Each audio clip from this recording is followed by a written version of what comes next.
There are moments in history when the curtain seems to tremble, when reality looks almost too thin, when it feels as if the world is holding its breath. Tonight is one of those moments. You are not watching this by accident. This is not a coincidence. Something brought you here. A silent thread, a question you've never quite been able to answer, a sensation that there's something just behind the everyday, something leaking in from the edge of what's possible. Look at your hand for a moment. The hand moves, you feel the skin, you know it's yours. But what is it really? Flesh and bone? Atoms and molecules? Or is it a kind of riddle, an illusion draped over a chasm you've never dared to measure? Everything you know, everything you call real is built from particles. But these particles are not the tiny, simple marbles you were shown in science class. They are puzzles wrapped in contradictions. They refuse to play by the rules of comfort. They whisper to each other across the universe, ignoring every law that should keep them apart. And sometimes, just sometimes, the veil slips, and the world you thought you understood becomes strange, upside down, dangerous. This is a series about that danger. About the paradox at the center of everything.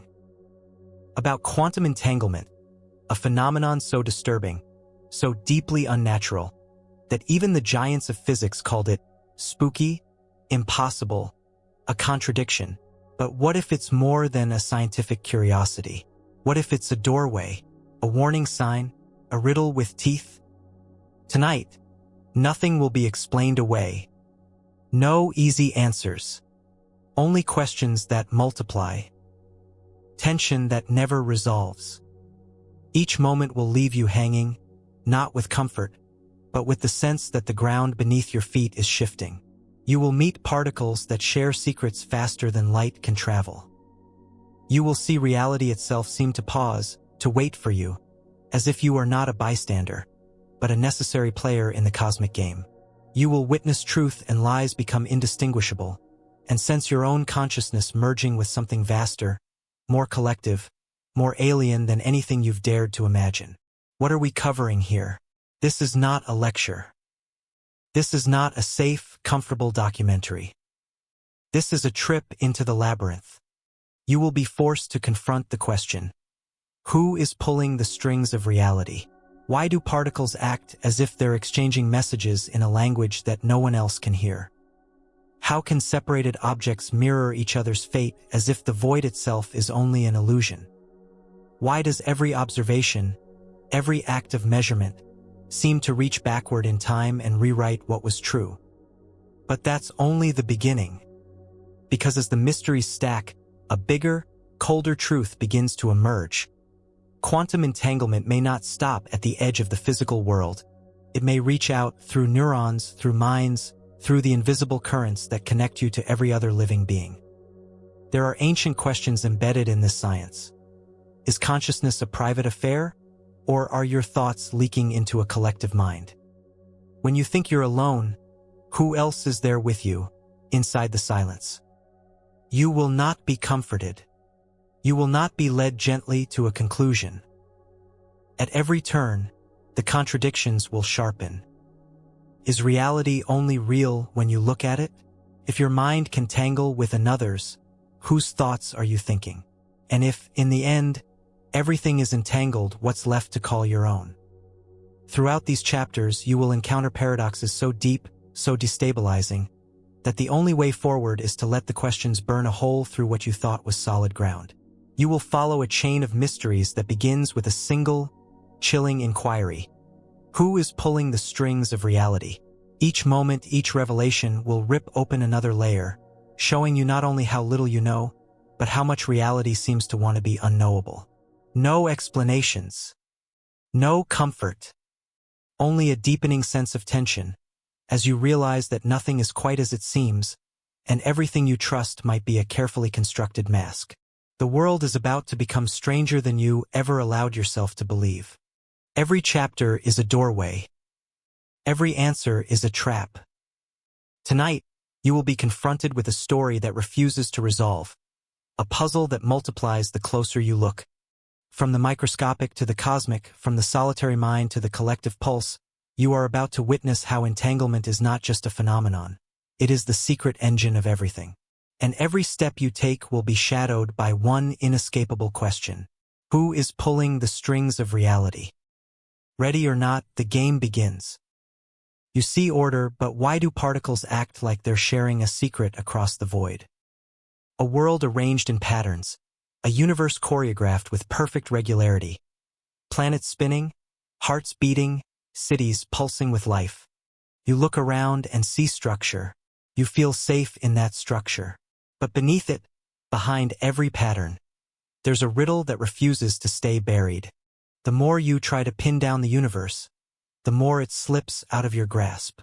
Particles, the invisible building blocks of everything you know. They don't just follow the script. They improvise, they conspire, they seem to know things they shouldn't. The story you've been told is one of clean, predictable cause and effect. Touch this and that will move. Shine a light and a shadow will form. But as you zoom in, the rules start to bend. The familiar fractures. What emerges is not comfort, but conspiracy. Look at two electrons, twins in a cosmic sense. Spin one and the other responds no matter the distance. They move as if a hand is guiding them, as if there's a script that none of us are allowed to see. You split them apart, across labs, across continents, and yet the echo remains. You cannot isolate them. They act together in a way that should be impossible. This is not an accident. It's not a bug. It's the foundation, the hidden wiring inside the architecture of reality. Entanglement. The word itself is almost a warning. It suggests something twisted, something interwoven so tightly that to pull on one thread is to shake the whole tapestry. Why do these particles act as if they are trading secrets, as if distance is just a myth we tell ourselves to make sense of the world? Your mind rebels. The intellect scrambles for footing. This is not how things should work. But the more closely physicists watch, the stranger it gets. The data piles up, the experiments are repeated, the effect refuses to vanish. Each time the mystery deepens.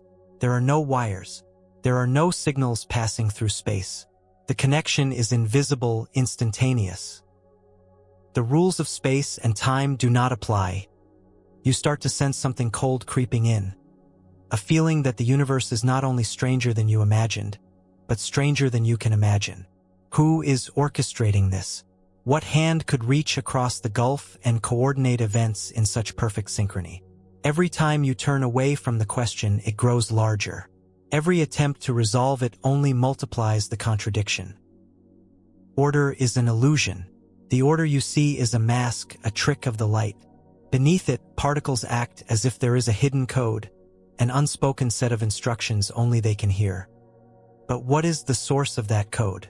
Why do things so small seem to possess knowledge of each other's fate? Knowledge that should be locked away by the very laws of nature.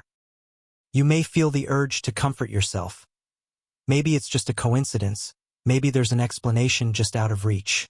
But the evidence refuses to comfort.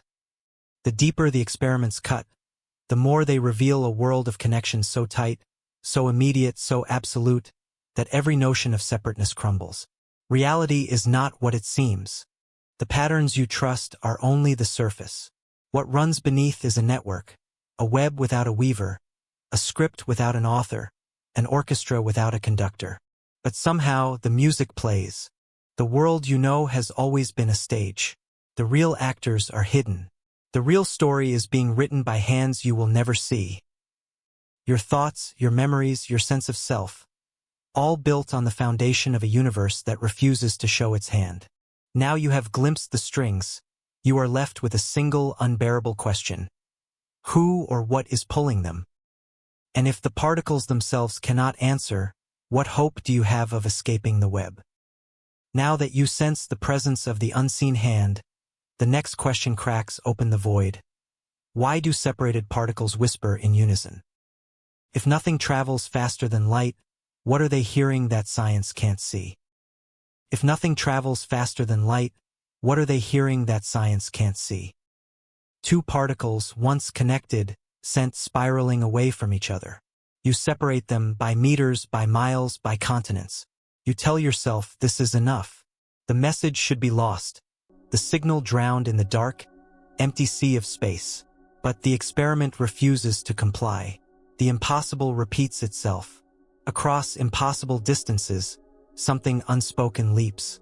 One particle changes, and so does the other. Instantaneously, without any visible messenger, without any detectable signal, reality itself is rewritten in both places at once. Every law, every equation that holds the universe together is supposed to be clear on this point. Nothing travels faster than light. This is not a suggestion, not a guideline. This is the speed limit of reality, and all of physics kneels before it. But in the shadows, where entanglement lives, the limit dissolves. Something moves faster. Not a wave, not a photon, not even a whisper in the electromagnetic wind. Something even the instruments cannot hear. You could separate the particles by galaxies, by lifetimes, by the distance between your own hopes and fears. It would not matter. When one is touched, the other flinches. When one is questioned, the other answers. It is as if a secret pact was made long before you entered the room, a promise that space itself cannot break. Einstein hated this. He called it spooky action at a distance. Not with admiration, but with frustration, maybe even with fear. Centuries of science have been built on the foundation of locality. What happens here cannot immediately affect what happens over there. But with entanglement, distance collapses. Location becomes meaningless. Two objects, divided by unimaginable gulfs, behave as if the space between them does not exist. As if the universe, for all its emptiness, is a single breath. You might reach for comfort, for rational explanations. Perhaps you think there's a hidden connection, some physical thread still binding them together. But the tests are ruthless, the math is unforgiving. Every loophole is closed. The particles are sealed off, insulated, their environments sterilized and shielded. Yet the effect refuses to die. One measurement here, and a corresponding answer erupts there simultaneously without warning. No phone lines, no secret code, no hidden agent racing between them, just silence and a result that should be impossible. The question grows heavier, more suffocating. What are these particles hearing that science can't see? There must be a message, an information channel, a courier running through the night. But every experiment, every careful analysis, ends with the same silent scream. Nothing is traveling, yet everything changes. Some whisper of a universal conspiracy. Others speak of non-locality, a word that simply means, we don't know how, but the world is cheating. In this game, the players are separated, the referee is blind, and yet the score is always synchronized. Could it be that space itself is an illusion? That the distances you trust are only for show? Entanglement suggests that at the deepest level, the universe is not made of places, but of relationships, of pure connection, as if every point is secretly next to every other, no matter what your eyes or your rulers say. You might wonder, why does this matter? If the effect is so small, hidden so deep in the fabric of things, does it really threaten the story of reality? But the answer is brutal. Everything you know, every physical process, every chemical reaction, every flicker of thought in your mind, is built atop these laws. If entanglement can break the rules themselves are only masks. Across the void, particles continue to whisper. Their messages are never intercepted, never decoded, never heard. Yet the result is undeniable. A change here, a change there, perfectly correlated. It is as if they are performing for an audience that cannot be found, an audience that knows the script before the actors even take the stage. It is not just speed that is violated. It is not just the order of cause and effect that is questioned. It is the very idea that things can be separate at all. The whisper is not a sound, not a wave. It is a kind of silent agreement, a shared sentence in a language that human minds cannot speak. The anxiety grows. If particles can cheat the rules of distance, what else can leap the boundaries you rely on? Is your mind as isolated as you believe? Or are your thoughts being shaped by silent echoes from a place you can't reach? How far does the whisper travel? How deep does the message go?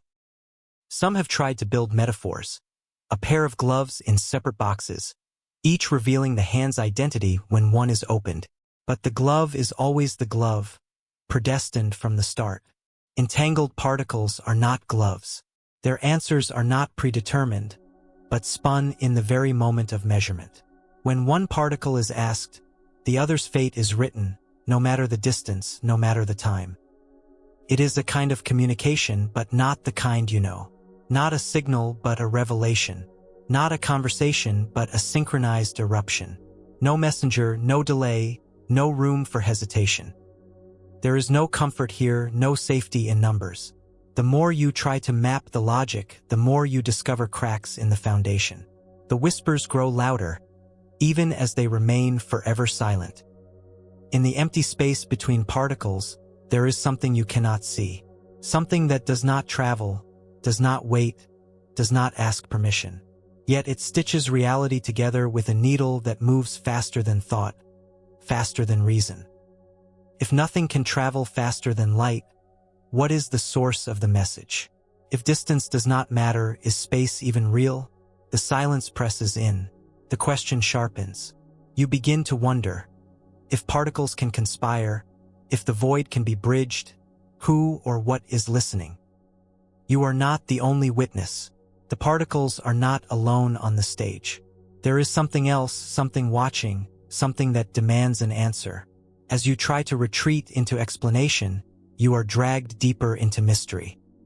Now you have seen how separated particles whisper in unison, how the message is passed with no messenger, how reality itself bends to accommodate a secret script. But a new question rises from the ashes of the old.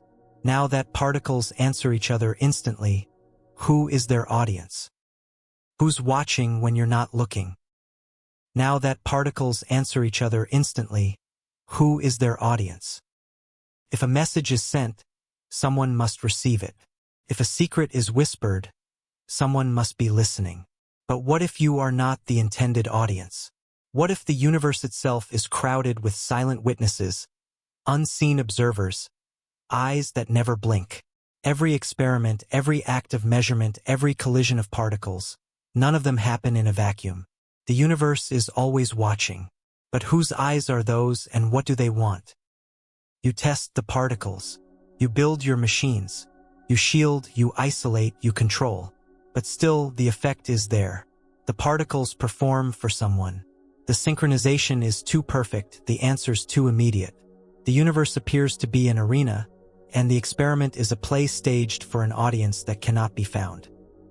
Physicists have learned to respect the role of the observer.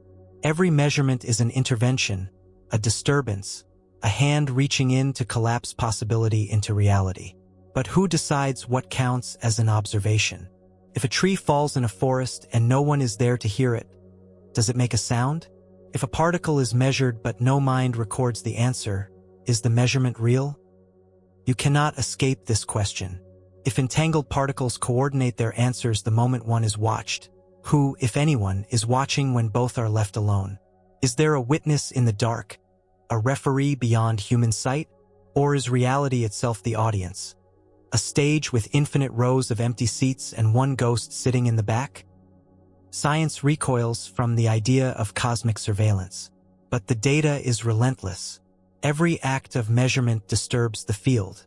Every act of measurement is a message, a declaration that reality has been noticed, that the possibility wave has been forced to choose.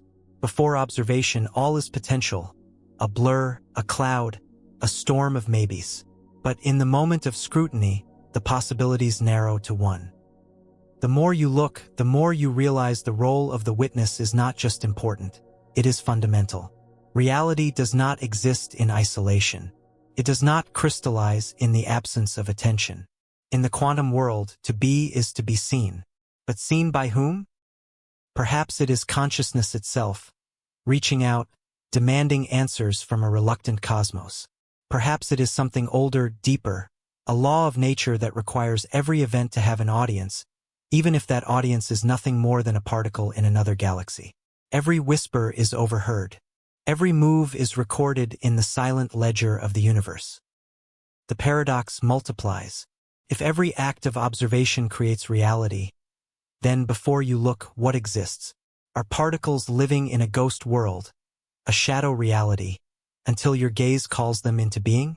Or is there a cosmic witness, a spooky observer who never blinks, who holds all possible realities in the palm of their invisible hand? You cannot answer. You cannot turn away. The more you look, the more you sense that your own mind is not the only presence here. Your thoughts, your measurements, your observations, these are only small waves in a much larger sea. Somewhere, someone, or something is always watching. This is not paranoia. This is quantum mechanics, naked and raw. The data demands a witness. The equations require an audience. Reality does not perform in an empty theater. You wonder, are you being watched even now as you watch the world? Are you both the actor and the audience, caught in a feedback loop with the cosmos itself? If the world waits to be observed, who or what sets the stage before you arrive? You look for comfort in randomness, in probability, in the idea that the world is simply chaos wearing a mask of order. But chaos does not synchronize, chaos does not communicate, chaos does not answer the question before it is asked. Something else is present, something that records every move, every possibility, every outcome. If the witness is not you, who is it? If reality collapses when observed, what holds it together in the dark, in the silence, in the unmeasured space between moments? Are there watchers hidden in the atoms, eyes in the vacuum, an audience that demands a story even when no human hand writes it? The experiment becomes a ritual. The measurement becomes an invocation. You call reality into being, but you cannot be sure you are the first to do so. The witnesses multiply. The audience grows. The act of watching becomes a contest for attention. Now you have seen the audience, you have felt the pressure of the witness, you know that nothing is ever truly private. Even in the emptiest space, someone, something is always watching. But if observation changes the game, what was the score before you arrived? Does reality wait for your eyes? Or is it always on, always shifting, always waiting for the next witness to call the next move? The question is a wound, a puzzle that will not close. Next, we will peel back the curtain even further and confront the chilling uncertainty. Does reality wait for your eyes?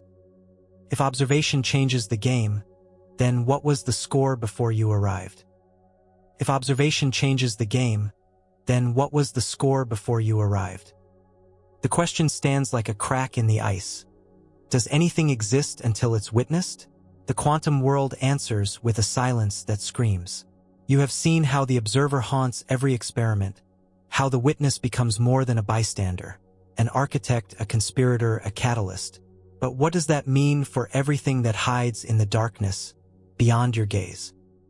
Consider a world where possibility is endless, where every particle, every atom, every flicker of existence hovers in a limbo of maybes. This is not science fiction. It's the mathematics that runs your universe. Before you look, before anyone looks, the world is not committed to a single truth. It is a fog, a spectrum, a swirling chaos of what could be. It is the ultimate cliffhanger. The universe mid-breath, the coin mid-flip, the story mid-sentence. The experiment is simple. A particle travels toward a barrier with two slits. You expect it to behave like a marble, to choose a path. But it doesn't. It becomes a wave, a ripple of possibility, passing through both slits at once. It creates patterns on a screen, a choreography of probabilities, a script with 1,000 possible endings. Only when you observe, only when you insist on knowing, does it choose. One path, one slit, one outcome. The wave collapses. The script is rewritten. The possibility evaporates into certainty. Your gaze does not just record reality. It creates it. The act of looking erases every other future. The act of looking is a murder and a birth. Before you saw, all outcomes lived. After, only one remains. But who is the real observer? Is it your eyes, your mind, your instruments? Or is it something deeper?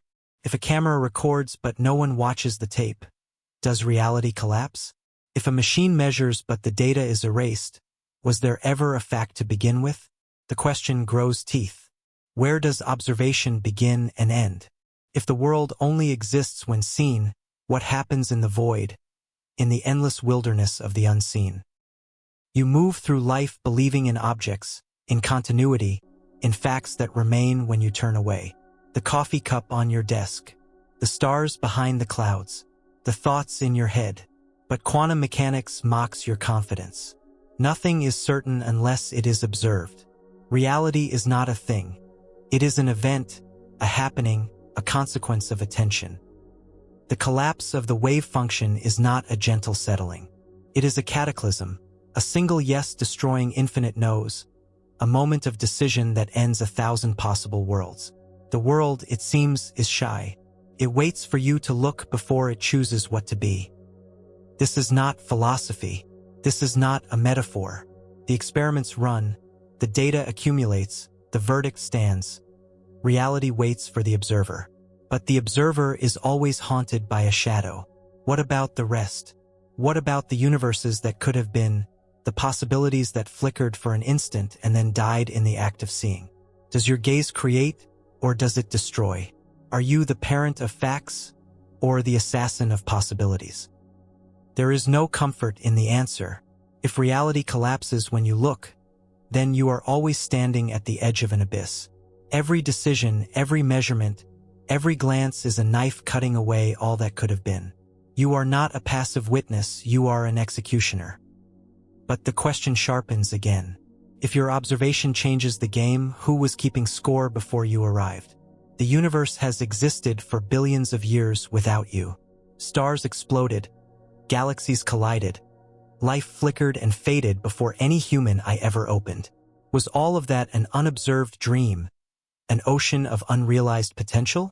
Or was there always a watcher, a hidden audience keeping the tally while you slept? Some propose that reality is a giant conspiracy, a play staged for the benefit of any possible observer. That every fact is provisional, every truth is on probation until someone, somewhere, demands an answer. Others whisper that there are no facts, only the act of questioning. That every measurement is a gun to the head of possibility. That the world only exists to the extent that you insist it does. But even the most cynical physicists must confront the same wall. The data will not comfort. The wave will not collapse itself. Something must look, must measure, must demand a choice. Without the observer, there is only the fog. You are left with a sense of vertigo. Every object, every fact, every memory, haunted by the knowledge that it could have been otherwise. Haunted by the possibility that before you looked, there was no fact, no object, no memory. Just the formless waiting of the unobserved. Perhaps you want to turn away, to close your eyes and pretend that reality does not notice your absence. But the questions linger, more insistent than ever. Does reality wait for your eyes? Or are you only the latest in a long line of witnesses, each taking their turn in the spotlight, each collapsing a new slice of the possible into the tyranny of the actual? You sense that the answer is not just scientific. It is existential. It threatens the very foundation of the self. If you are the observer, then you are responsible for the death of every unchosen world. If you are not the observer, then you are only a pawn, moved by the gaze of something larger, older, stranger. Your mind reels. The world is a stage, but who writes the script? The world is a game, but who keeps the score? The world is a wave, but who calls the tune? You stand at the edge, looking into the fog, knowing that your gaze will change what is waiting there. The moment stretches, the possibility hums, the universe holds its breath. Next we will press further, to a territory even more disturbing. If a particle can split its allegiance, if it can live two lives at once, what else is living two lives in your world? If a particle splits its allegiance, what else is living two lives in your world? Split loyalty is the stuff of espionage, of betrayals and secret codes. In the quantum world, it is business as usual. A single particle is forced to choose, but until you demand an answer, it remains a traitor to certainty, a double agent moving between worlds. You have already seen how observation collapses possibility. But before the collapse, the particle inhabits a shadow zone, a liminal space where it is both here and there, both yes and no, both alive and dead. This is not a figure of speech. It is the literal mathematical truth of quantum mechanics. Take a simple electron. Force it toward a choice. Left path or right path. The classical mind demands a decision, but the quantum world refuses. The electron takes both paths. It lives in two futures, two histories, two destinies. The shadow self of the particle is just as real as the real self. Only when you confront it, only when you insist on knowing, does it betray one world in favor of another. The betrayal is total. Every act of measurement is a forced confession. The particle cannot keep its secret. It must declare an allegiance, and in doing so, it must kill its other self. You are the interrogator, the judge, the executioner. And yet, the crime is universal. Every particle is a double agent. Every fact is the result of a betrayal. This is not limited to electrons, not limited to atoms. The math extends without mercy to molecules, to viruses, to cats in boxes, to thoughts in your head. Schrödinger's cat is the icon. A creature living two lives, one doomed to die, one doomed to live, each possibility sealed away from the other until the box is opened. But the cat is only a metaphor. The truth is harsher. Every object, every thought, every possibility in the universe is divided until you demand a verdict. The consequences are terrifying. If a particle can split its allegiance, what else is living two lives in your world? Are you as unitary as you believe? Or are you a superposition? A tangled web of selves, each doomed to vanish when the final measurement comes? You sense the double lives all around you. Every decision is a fork in the road, every possibility a ghost. In the quantum world, the forks are not simply alternatives. They are real, they coexist, they haunt each other. Your mind, your memory, your sense of self, all built on a foundation of split allegiances and double agents. Does this mean you are living two lives? 1,000 lives? Infinite lives? Are your memories only one strand in an ocean of might-have-beens? When you choose, what happens to the version of you that chose differently? Does it survive, somewhere in the shadow world? Or is it erased by your verdict, your observation, your betrayal? You try to cling to the comfort of unity, of singularity. But the quantum world laughs. The double agent is the rule, not the exception. Every fact is the survivor of a massacre of possibilities. Every certainty is haunted by the ghosts of all that could have been. The questions intensify. If one particle can split its allegiance, then what is the status of the world you see? Is it the only world, or just the survivor, the last standing after an endless war of possibilities? Does anything truly die, or do the split paths live on, unwitnessed, unchosen, unfinished? You realize that you are not outside this game. You are inside it. Your every thought, every action, every breath is a crossroads, a split, a possibility both fulfilled and betrayed. The double agent is not just a particle, it is the self, the mind, the soul. Everywhere you look, you see divided loyalty. The electron in two places, the photon in two states, the mind in two minds, the world itself divided, forever until the moment of judgment. But the verdict is never final. The splits continue, the betrayals multiply. Every measurement, every observation, every act of attention is another act of division. The world fractures, reforms, fractures again. You want to trust in continuity, but the truth is fragmentation. You want to trust in singularity, but the truth is superposition. You want to believe in one world, but the truth is many. Next, we will confront a paradox even more suffocating. You think you're separate, but what connects you to an atom miles away? Why can't you touch what touches you? You think you're separate, but what connects you to an atom miles away? There is a comfort in boundaries. The skin defines where you end and the world begins. Walls mark the limits of home. Distance is a defense. You believe you are here, the rest of reality is out there, and nothing crosses the gap except by effort and permission. This faith in separation is ancient. It anchors identity, sanity, even the meaning of you. But quantum mechanics grins in the darkness and tells a different story. A story of connections that refuse to obey the law of locality. In your daily life, everything plays by the rules of space. A hand must reach to grasp. A voice must travel to be heard. Light must cross the gap to bring news of distant stars. You trust that the things you cannot see, cannot touch, cannot feel, remain safely divided by distance. But deep inside the fabric of matter, the gaps begin to close. The very atoms in your body are not obedient prisoners.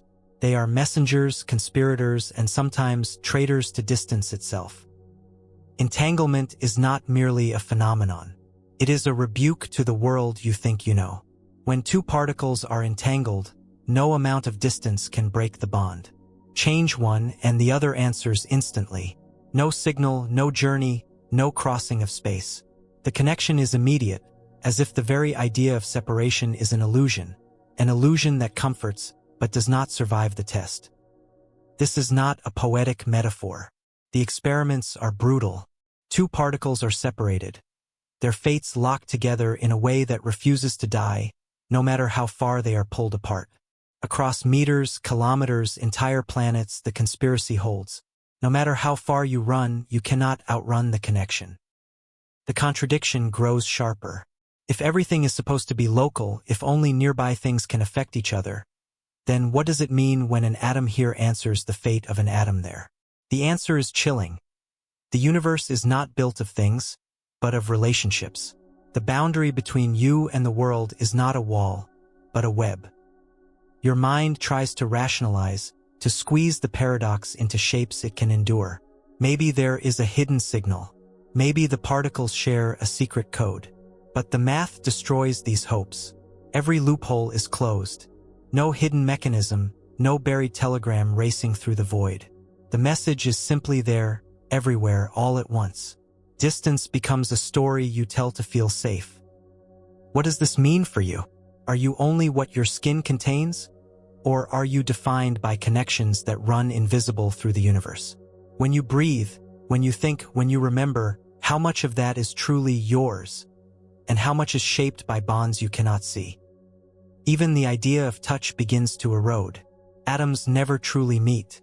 Electrons repel, force fields dance, but nothing ever truly makes contact. You do not touch the world.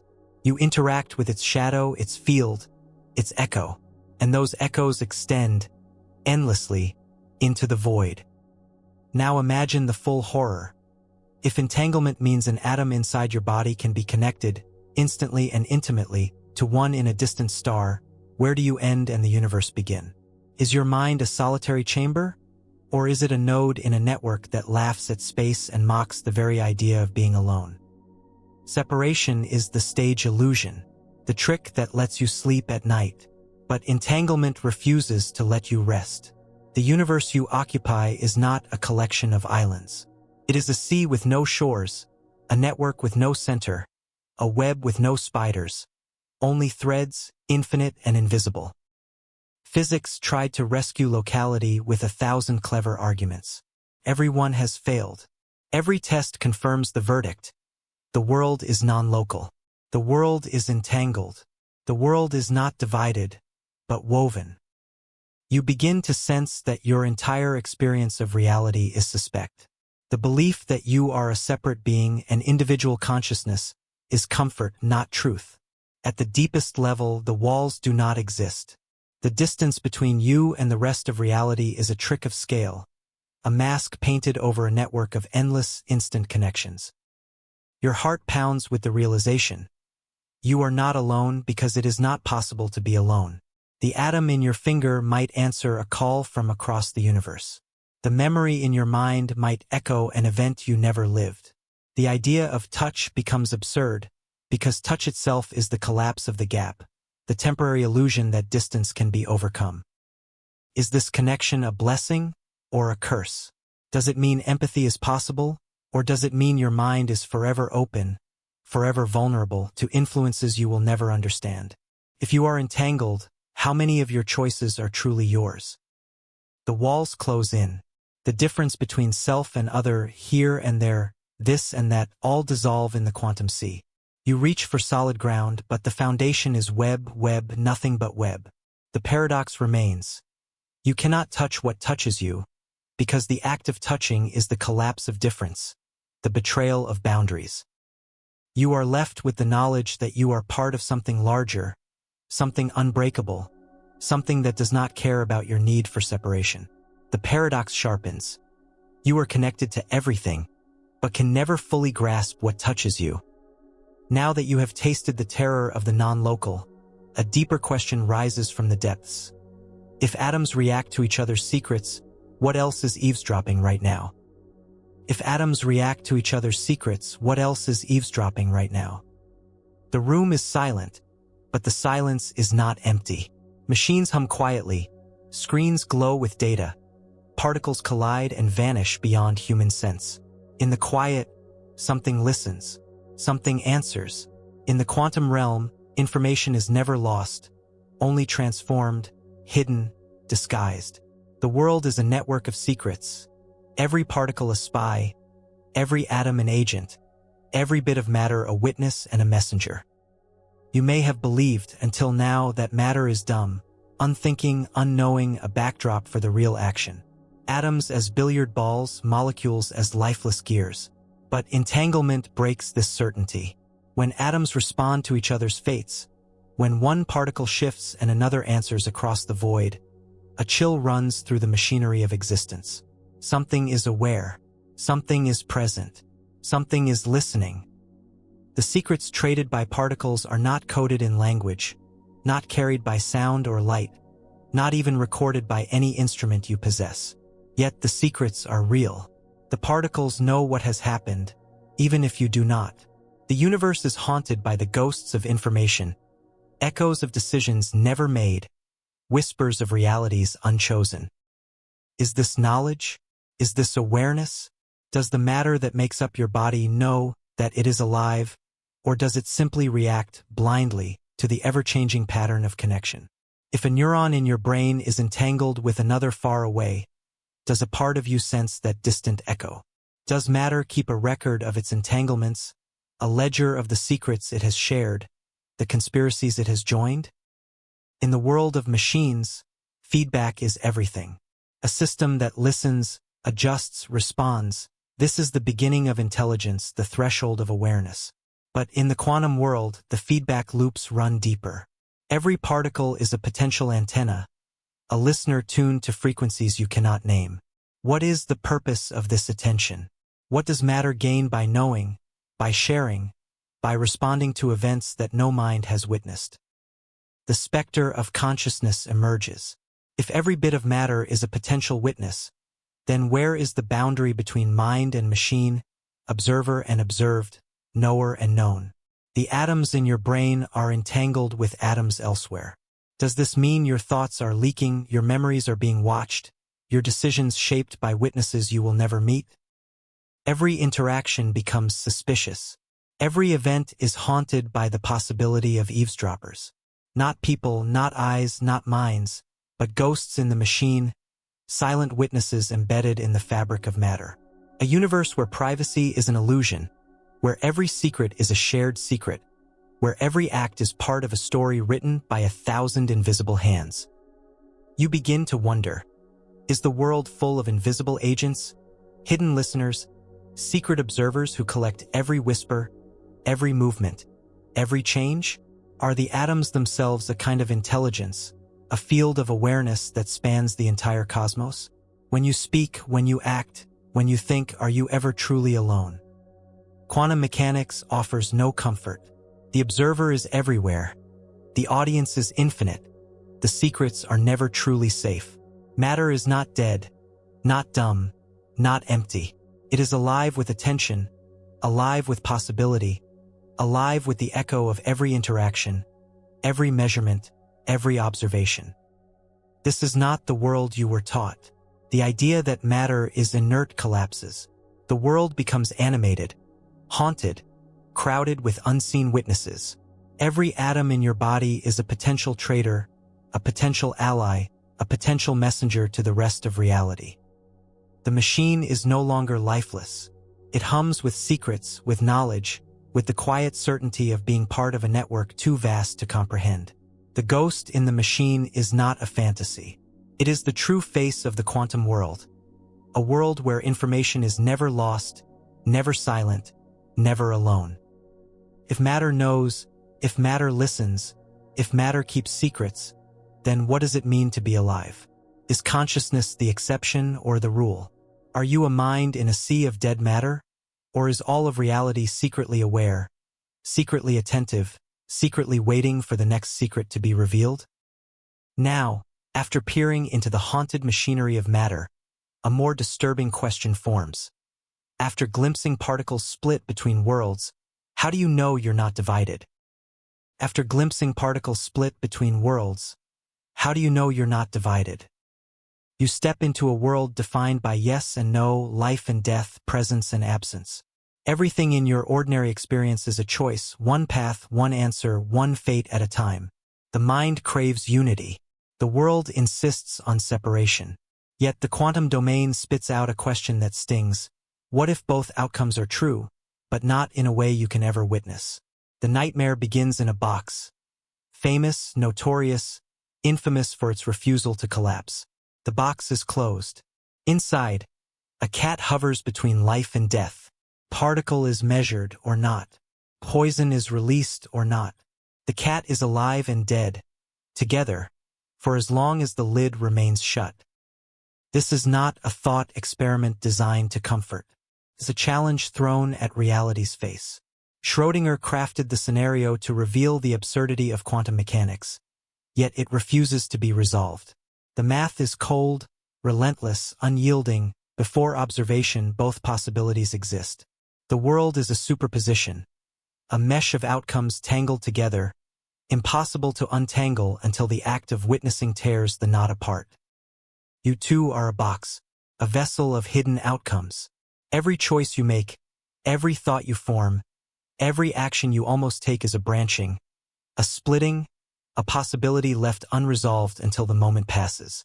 How many versions of you flicker in the darkness, alive and dead, brave and fearful, present and absent?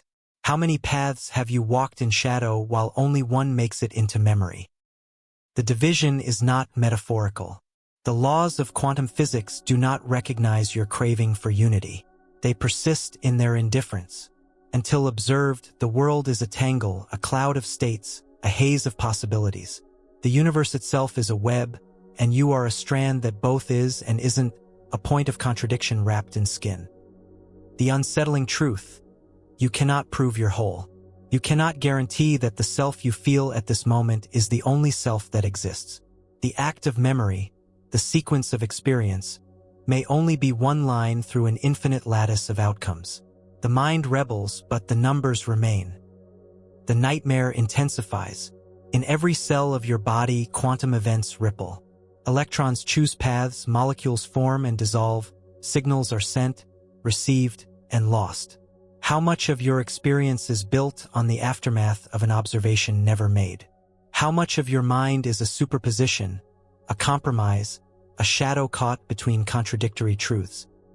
You feel yourself unravel. The concept of I, singular, unique, indivisible, evaporates. Instead, a chorus rises. A multiverse of selves, each as real as the next, each erased the moment attention falls. The lid on your own box never truly opens. You only see the world after the split has happened. But before that, what were you? Who were you? Where were you? The paradox refuses to sleep. Schrödinger's nightmare is not confined to cats or particles. It lives in every moment, every breath, every skipped heartbeat. You cannot resolve it by closing your eyes, by clinging to the comfort of a continuous self. The rules do not care about comfort. Memory itself becomes a battleground. Every recollection is an act of selection. Every act of attention is a knife, severing what is from what might have been. You remember one version of events, but the others, the lost, the unrealized, haunt the edges of perception. The line between dream and memory, fantasy and fact, flickers and blurs. You begin to suspect that the mind is a quantum machine, a device designed to resolve superpositions, to tear the fabric of possibility and declare, arbitrarily, this is the world. But beneath the surface, the other worlds persist. The selves you did not become whisper from the shadows. Their echoes color your thoughts, your fears, your inexplicable certainties. If a cat can be both alive and dead, what does it mean for you? Are you always only one thing, or are you the ghostly sum of all you could have been? The edge of awareness sharpens. The more you struggle to choose, to define, to fix yourself in a single identity, the more the possibilities multiply. The nightmare is not in the box. The nightmare is that the box is everywhere, and you are always inside. There is no escape. The act of choosing is also the act of killing. Every yes destroys 1,000 no's. Every step forward erases infinite steps never taken. The dream of unity is a mask for a deeper, more terrifying truth. You are a crowd, forever collapsing into a single witness, forever haunted by the lives you never lived.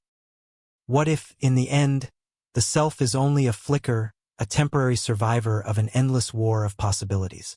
What if you are not divided now but have always been, and will always be, until the act of witnessing finally ceases?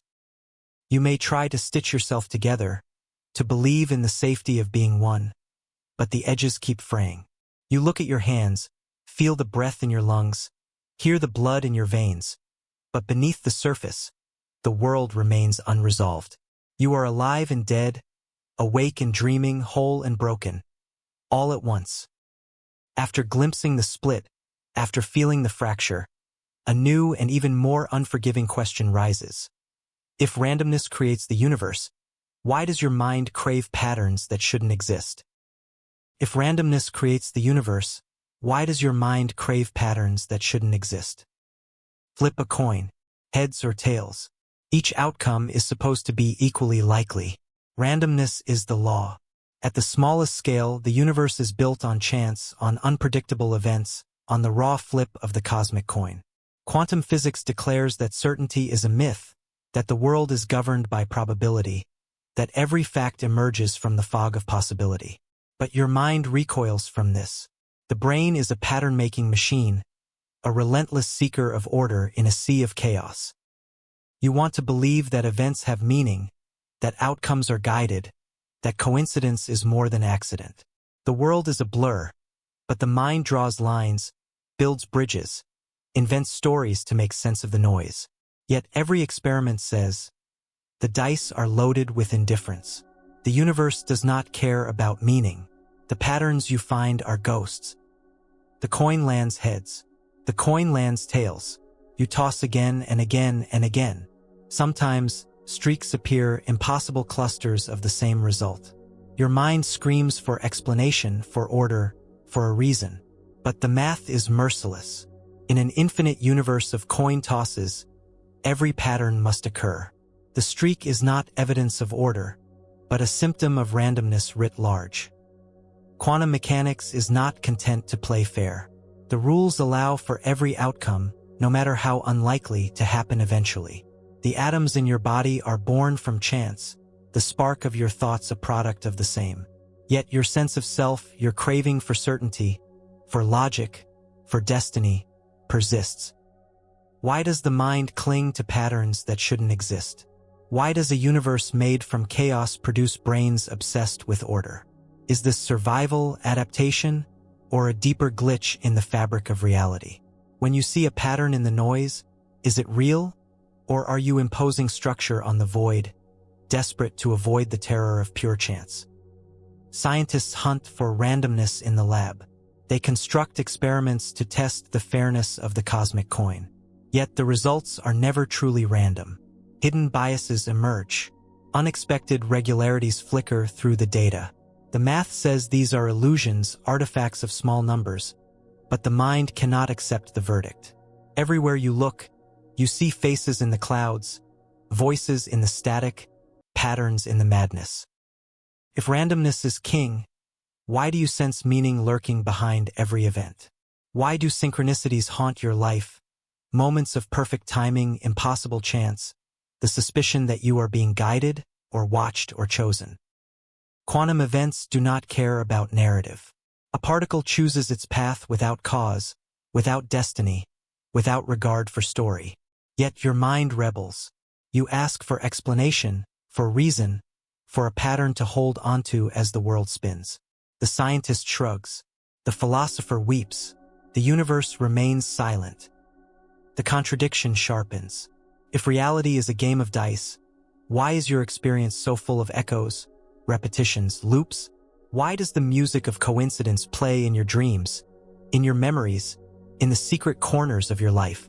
The mind is a detective, forever searching for the thread, forever mapping the landscape of the random in search of hidden order.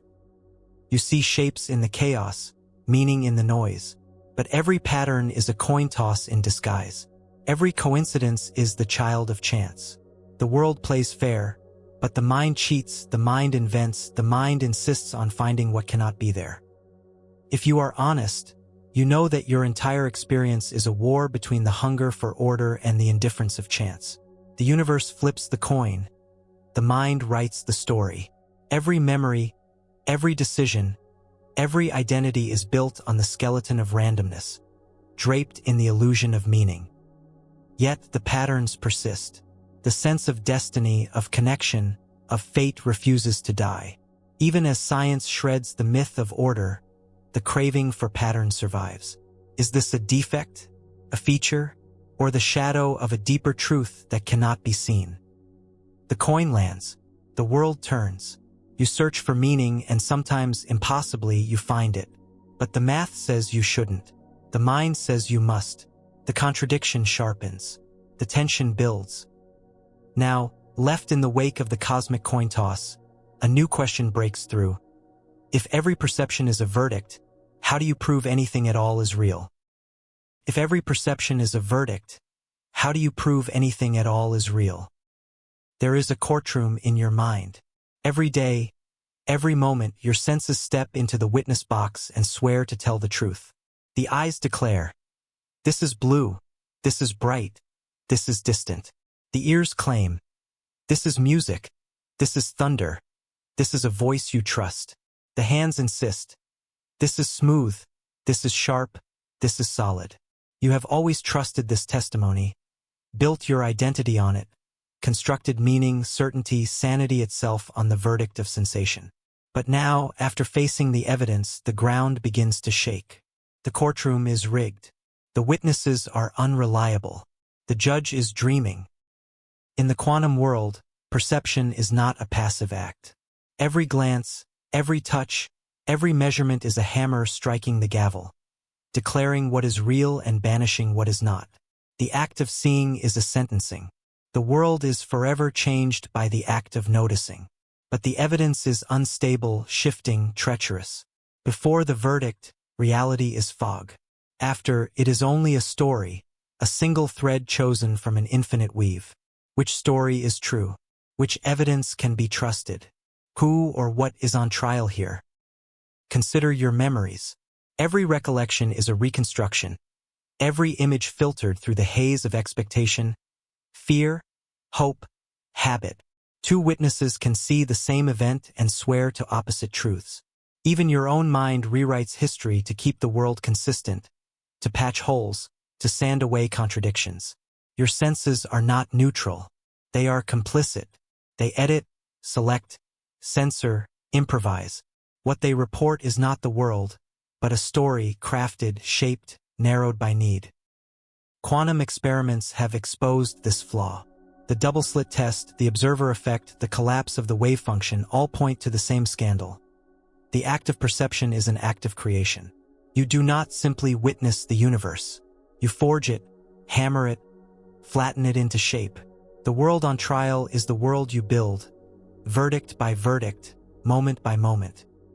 Who is the defendant? Is it reality itself, accused of trickery and deceit? Or are your senses the real criminals, perpetuating the illusion of continuity, unity, permanence, where none exist? You look for evidence, but the evidence dissolves under scrutiny. Every measurement alters the scene. Every act of inspection rewrites the crime. Science promises objectivity, but the promise is broken. The more precise your tools, the more slippery the facts. You watch an electron, and it chooses a path. You watch for its momentum, and its position blurs. You insist on certainty, and the world answers with ambiguity. Reality wriggles free from every attempt to hold it down. The courtroom is haunted by uncertainty. If perception is creation, then whose reality matters? Is there a world outside your mind? Or is everything you know only a mirage, flickering in the light of your own attention? Are you the prosecutor, the jury, the executioner, and the only survivor of your own trial? The paradox intensifies. If every perception is a verdict, and every verdict excludes other possibilities, then all knowledge is built on the rubble of forgotten worlds. You cannot escape the role of judge. Every glance is a sentencing. Every touch a declaration of guilt or innocence. But what if the witnesses are bribed? What if the defendant is innocent? What if the real criminal is the courtroom itself? You reach for certainty, but the grip slips. What you see is filtered through nerves, through neurons, through the machinery of mind. What you know is built on the silence of all the things you never noticed. If the universe is on trial, the outcome is always mistrial. The world presents itself as solid, trustworthy, legible. But behind the mask is a wilderness. Every fact is provisional. Every truth is a truce, a ceasefire in a war of possibilities. The laws of physics do not guarantee reality. They only outline the limits of the possible. The mind, desperate for order, pretends the verdict is final. But nothing is ever settled. Each new experiment, each new observation reopens the case. The quantum courtroom never closes. The trial goes on forever. You begin to sense that you are not the observer, but the observed. Not the judge, but the evidence itself. Every thought, every perception, every memory is not a statement of truth, but a symptom of an ongoing inquiry. One with no final ruling, no closure, no peace. Does this mean that reality is a lie? Or only that truth is a moving target, forever shifting under the weight of new attention?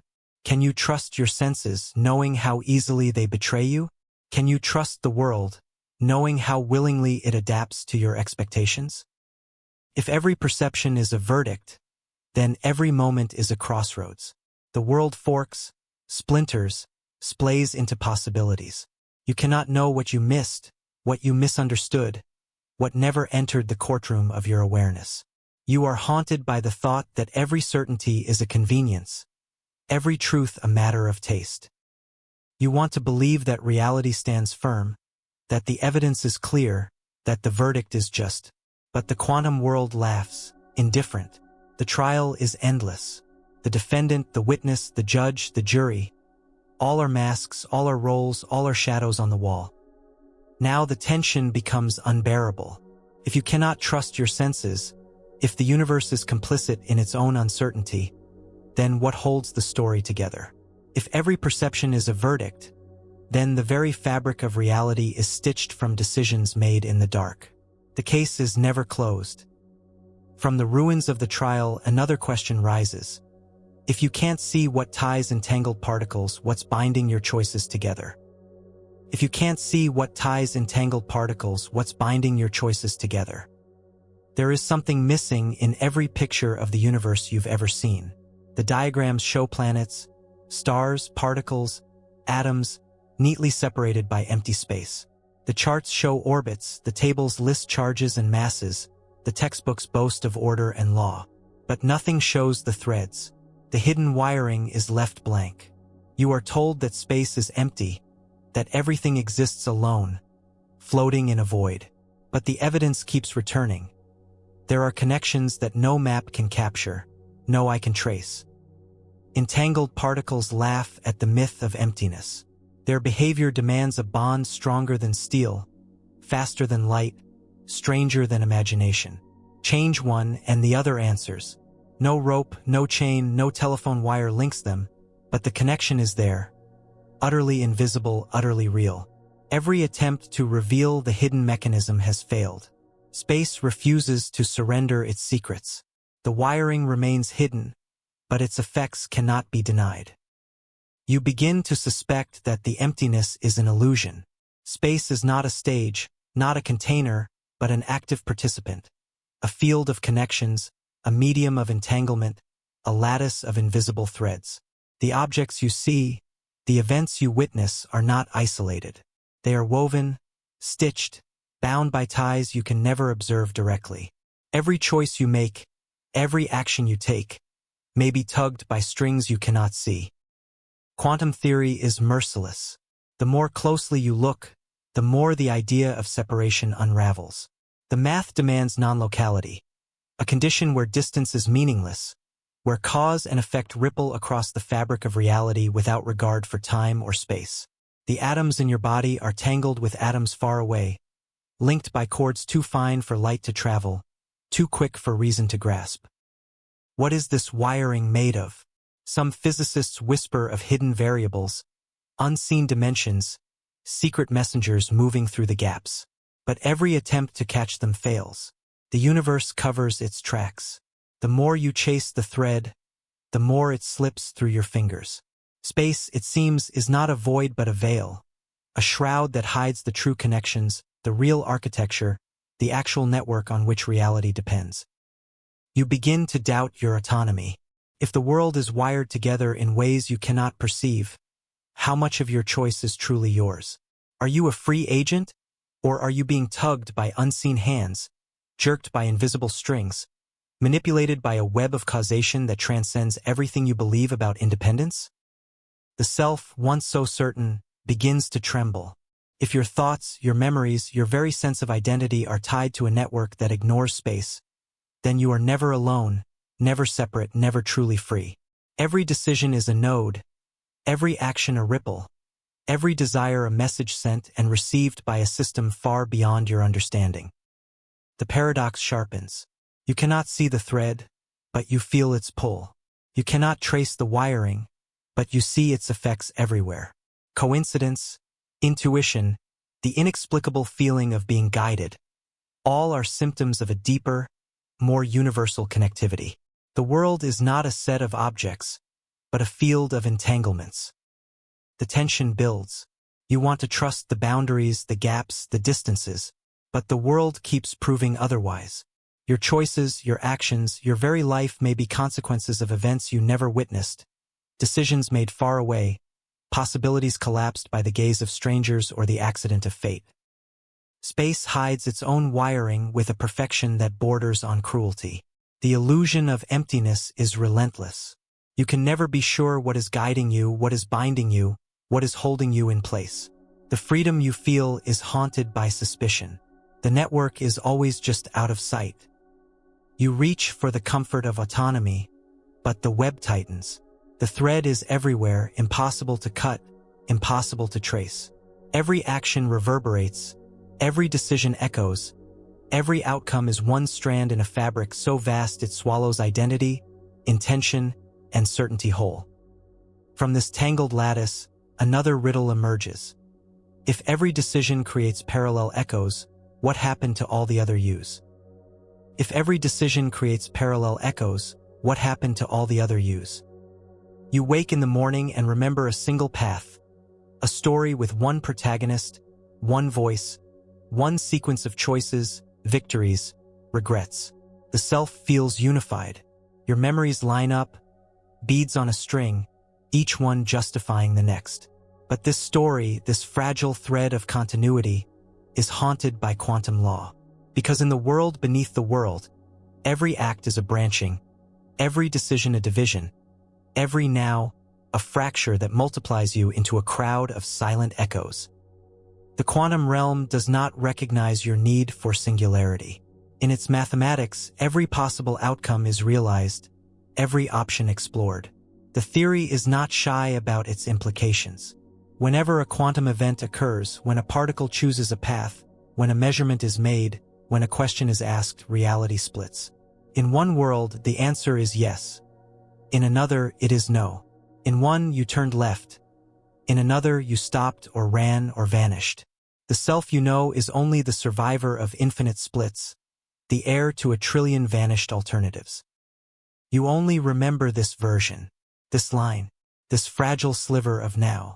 But somewhere, in the silent folds of possibility, all the other yous persist, each as real as you, each as complete, each convinced they alone survive the cut. The universe is not a river but a delta.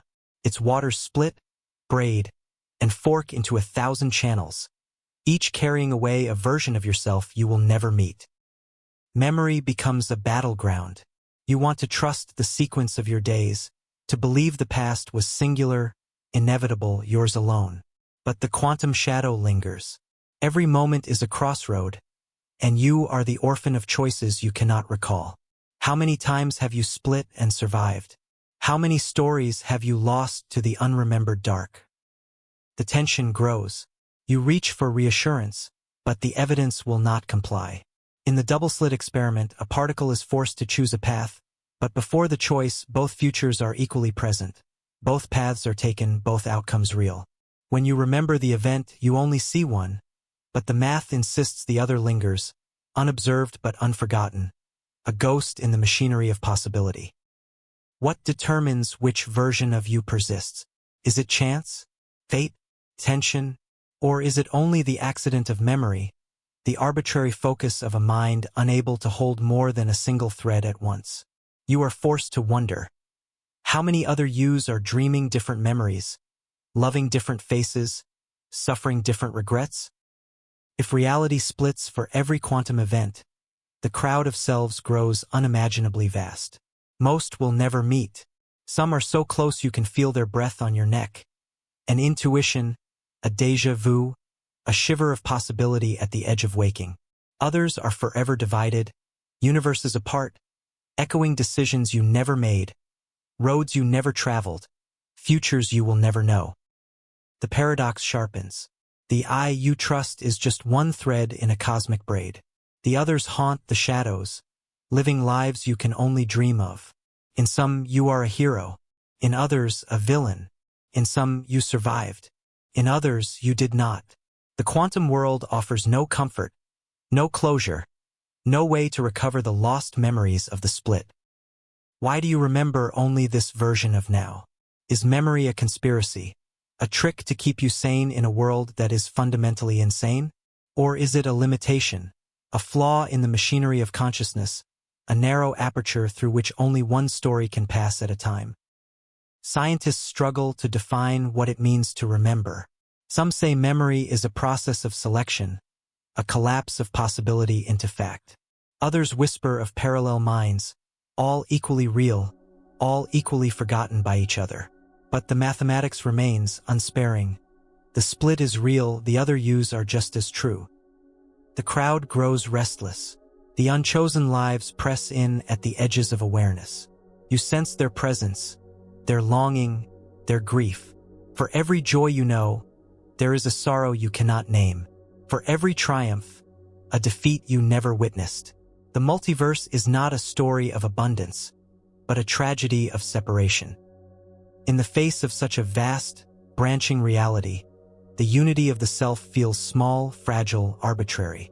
You long to reach across the gap, to remember the other lives, to know the full measure of possibility. But the machinery of consciousness refuses. You are locked in your thread, condemned to remember only this version of now.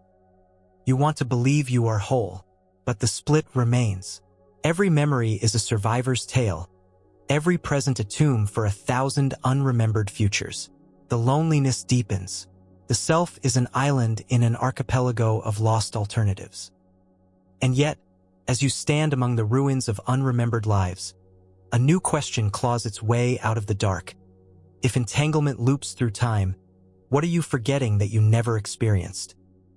If entanglement loops through time, what are you forgetting that you never experienced? Memory feels linear. The mind believes in cause and effect, in the arrow of time, in a single unbroken path from birth to now. Your story is supposed to be a chain of events, each one leading inexorably to the next. But quantum entanglement refuses to play along. Information slips through the cracks. The past and the future may be linked in ways your mind cannot trace. Physics has uncovered a horror. particles can become entangled across time. An event in the future can determine the state of something in the past.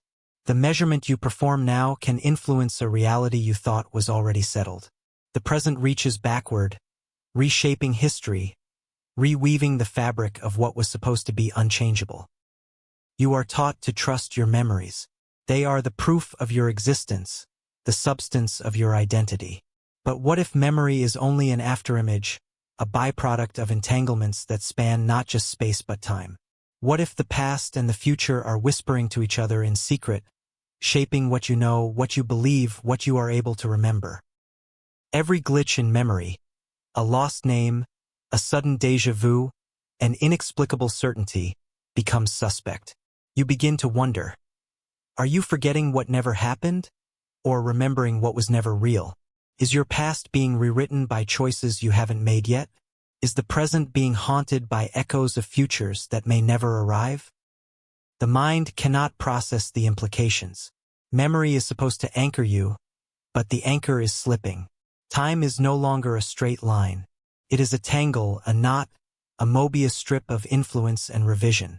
The you of today is shaped by events in a future you cannot see, cannot guess, cannot avoid.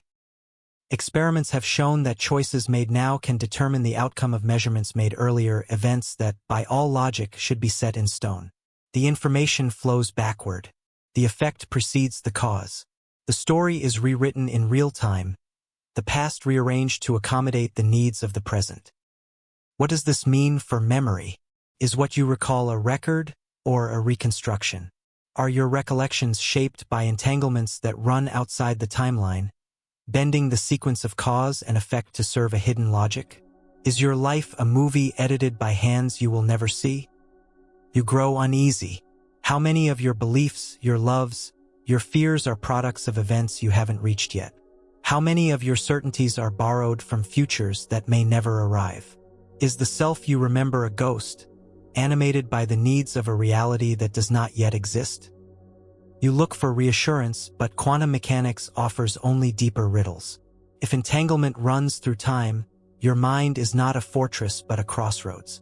Information leaks in both directions. The past is shaped by the future. The present is haunted by what has not happened. Memory becomes porous, unreliable, a palimpsest rewritten with every heartbeat. The horror is not that memory fails, but that it works too well, smoothing out the wrinkles, filling in the gaps, fabricating continuity where none exists. You are always missing something. You are always remembering more than you have lived. The line between experience and imagination blurs. What are you forgetting that you never experienced? What are you remembering that never happened? Is your identity just a compromise, a truce between past and future, an uneasy peace negotiated by the demands of entanglement? If the past and the future are colluding, you can never be sure what is yours. The self becomes a negotiation, a shifting boundary, a fragile settlement in the ongoing war between possibility and fact. As you try to cling to what you know, the world slips further away. The only certainty is uncertainty. The only truth is the memory glitch, the sense that nothing is ever truly settled, that every fact is provisional, subject to revision, haunted by what might have been. Now, with your memories unraveling, the next question ignites. If you influence reality just by being, how much of the world is your fault? If you influence reality just by being, how much of the world is your fault? You were told that you are a witness, that your job is to observe, to learn, to make sense of a world indifferent to your presence. The universe is supposed to exist outside your gaze, moving, shifting, evolving on its own timetable. You are supposed to be a spectator, a recorder, a watcher, but the facts do not cooperate. Quantum mechanics has forced a confession. Your act of watching is not innocent. It is not passive. It is not even optional. When you observe, you participate. When you measure, you interfere. When you exist, you leave fingerprints on the world. The observer effect is the scandal at the heart of physics. It says that the act of measurement is not a window but a hammer. It doesn't merely reveal. It creates. Particles settle into states when you look at them. Waves collapse. Paths are chosen. destinies are fixed. Your very attention transforms the possible into the actual. You cannot escape this responsibility, cannot retreat into the safety of neutrality. The microscope is not an instrument of innocence. The experimenter is not an outsider. Every probe, every glance, every attempt to know alters the world. What was a wave of possibility becomes a point of certainty. What was an ocean of outcomes becomes a puddle of fact. You shape the world by insisting it be one way and not another. The math is pitiless. Before you observe, the quantum system is a haze of maybes, an entangled knot of all things that might occur. But your presence is a demand, a command. The universe answers by selecting, by becoming, by obeying the order, be real, choose. And in that act, all other possibilities die, lost to the silence. You may want to protest. I am only looking. I am not acting. But the data will not let you hide. The experimenter cannot be separated from the experiment. The line between observer and observed dissolves. You are the interference. You are the cause. You are the creator, not just the chronicler. How much of the world is your fault? How many paths have you closed? How many realities erased? How many destinies denied? The guilt is metaphysical. The crime is unavoidable. Every act of attention is an act of violence, a choice made at the expense of all others. You may not want this power. You may long to abdicate, to disappear, to let the world run without your interference. But that is not an option. To be is to affect. To notice is to demand. You cannot stop being the cause.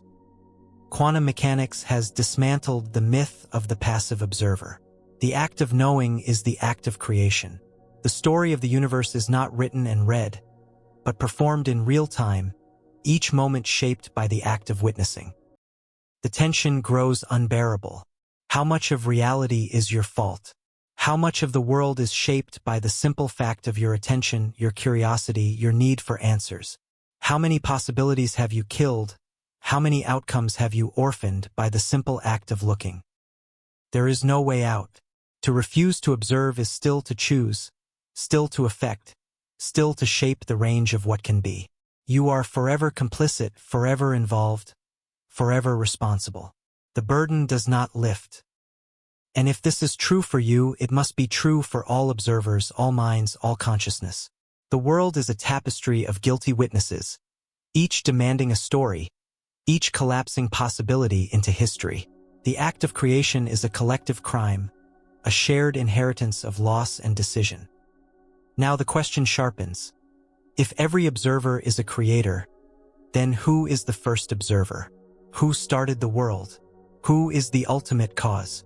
Physics refuses to answer, but the question persists, unkillable, a splinter in the mind.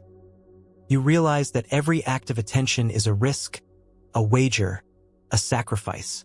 You give up infinite worlds in order to have just one. You commit to a single story, a single identity, a single path. The others slip away, unchosen, unremembered, gone. And yet, as you wrestle with the guilt and the responsibility, you begin to notice a pattern. Events synchronize, choices resonate, possibilities seem to cluster together in ways that defy logic. Is this chance? Coincidence? Or is something deeper at work, a kind of shadow synchrony echoing through reality? You stare into the abyss, searching for an answer, but only new questions emerge. After seeing entangled particles sync up, why do your thoughts sometimes do the same? After seeing entangled particles sync up, why do your thoughts sometimes do the same? The world you know is built on chance. At least that is what you've been told. Randomness rules the quantum realm. The flip of a particle, the spin of an electron, the dance of atoms, each obeys probability, indifferent to desire or design. And yet, beneath the surface, synchrony emerges. Patterns cluster, events align, coincidences strike with a precision that shreds comfort. Logic says this is random. Your senses say otherwise. You notice the patterns everywhere. Two minds, separated by distance, arrive at the same idea at the same instant.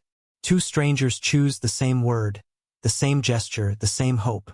The flock turns as one, the dancers move in perfect time. The heart beats in sympathy with another far away. The world hums with a rhythm that defies the statistics. Physics tells you that particles entangled in the quantum realm behave as one. Their fates are linked, their destinies merged, their choices choreographed with unthinkable precision. No signal passes between them, no message is sent. They simply act together, forever haunted by the memory of their shared history. Now the suspicion grows. Is this synchrony confined to the quantum? Or does it bleed upward, echoing into the macroscopic world, into minds, into lives, into the pulse of collective experience? Why do coincidences cluster? Why do unconnected events seem to resonate, to harmonize, to leap across the chasms of space and time? You want to dismiss these patterns as noise. The mind is a pattern maker, desperate for order in the chaos. But the feeling persists. Some coincidences are too sharp, too timely, too perfect. The numbers say they are accidents. The heart rebels. The mind rebels. Something is out of joint. Science is wary of meaning. Statistics devour the improbable, explaining away the astonishing with cold math. But not all patterns are noise. Not all synchronies can be banished. The flock turns, the neurons fire, the crowd moves as one. Collective rhythm is real, and sometimes, impossibly, it emerges where there should be only disorder. What if minds can entangle, thoughts can synchronize, intentions can leap the gap between skulls?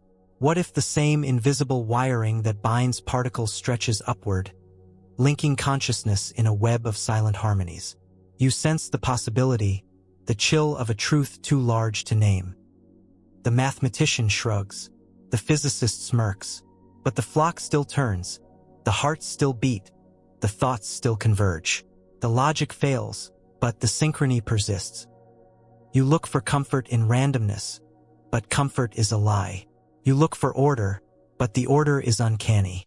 The world reveals itself as a tapestry of coincidences, some trivial, some terrifying, some so profound they threaten to unravel your grip on reality. Where is the boundary between accident and meaning? When do synchronized events become evidence of a hidden connection, a ghostly choreography orchestrated by rules you cannot see? The question deepens, the riddle multiplies. If particles can remain entangled across the void, why not minds? If events can cluster, why not destinies? If coincidence can outpace logic, then logic is not the master you believed. You are haunted by a sense of participation in something larger, a pattern that runs beneath all patterns, a synchrony that outlives reason. Your thoughts echo in the minds of others, your actions ripple through lives you never touch, your desires harmonize with dreams you cannot name. Perhaps this is the real legacy of quantum entanglement. Not just a law of matter, but a law of experience, a resonance that refuses to be confined to the cold silence of the atomic. The world is alive with synchrony, with shadow patterns, with the music of coincidence. And now, as the world dissolves into a dance of echoes and alignments, the next paradox emerges. If a single measurement collapses all possibilities, which universe did you murder? If a single measurement collapses all possibilities, which universe did you murder? The world you see is a survivor, a singular reality emerging from the ashes of infinite possibilities. But every step, every choice, every measurement is a betrayal, a single thread chosen at the cost of all others. In the quantum realm, this betrayal is not metaphor. It is the machinery of existence. When you measure, you destroy. When you act, you erase. When you insist on knowing, you choose not just a future, but a past, sacrificing entire histories that might have been. The paradox is merciless. You are told that the world unfolds forward in time, cause gives rise to effect. The past births the present births the future. But quantum physics is not so generous. When a measurement is made, when a decision is demanded, the universe must reorganize itself, selecting not just an outcome, but the story that led to it. Every observation is a command. Make this real and let the rest perish. You see the collapse in every experiment. The electron, traveling as a wave, is forced to become a particle. The superposition is murdered by the demand for an answer. What was many becomes one. The wave of possibility is slashed. The survivors vanish into the dark. Yet the horror goes deeper. The past itself is rewritten, edited to fit the outcome, tailored to the verdict. The present does not merely record the past, it chooses it. You have heard of the observer effect, of the collapse of the wave function, of the vanishing of superpositions. But you have not been warned about the cost. Every act of measurement is a massacre of worlds. Every answer is the tombstone of 1,000 questions. Every fact is a crime scene. The guilt is inescapable. You cannot measure without killing, cannot know without erasing, cannot witness without betraying all the paths that might have led to something else. The world you see is bought at the price of worlds you will never know. The scientist may try to minimize the wound. It is only probability, only math. But you sense the violence beneath the surface. Every experiment is a ritual, every measurement a sacrifice.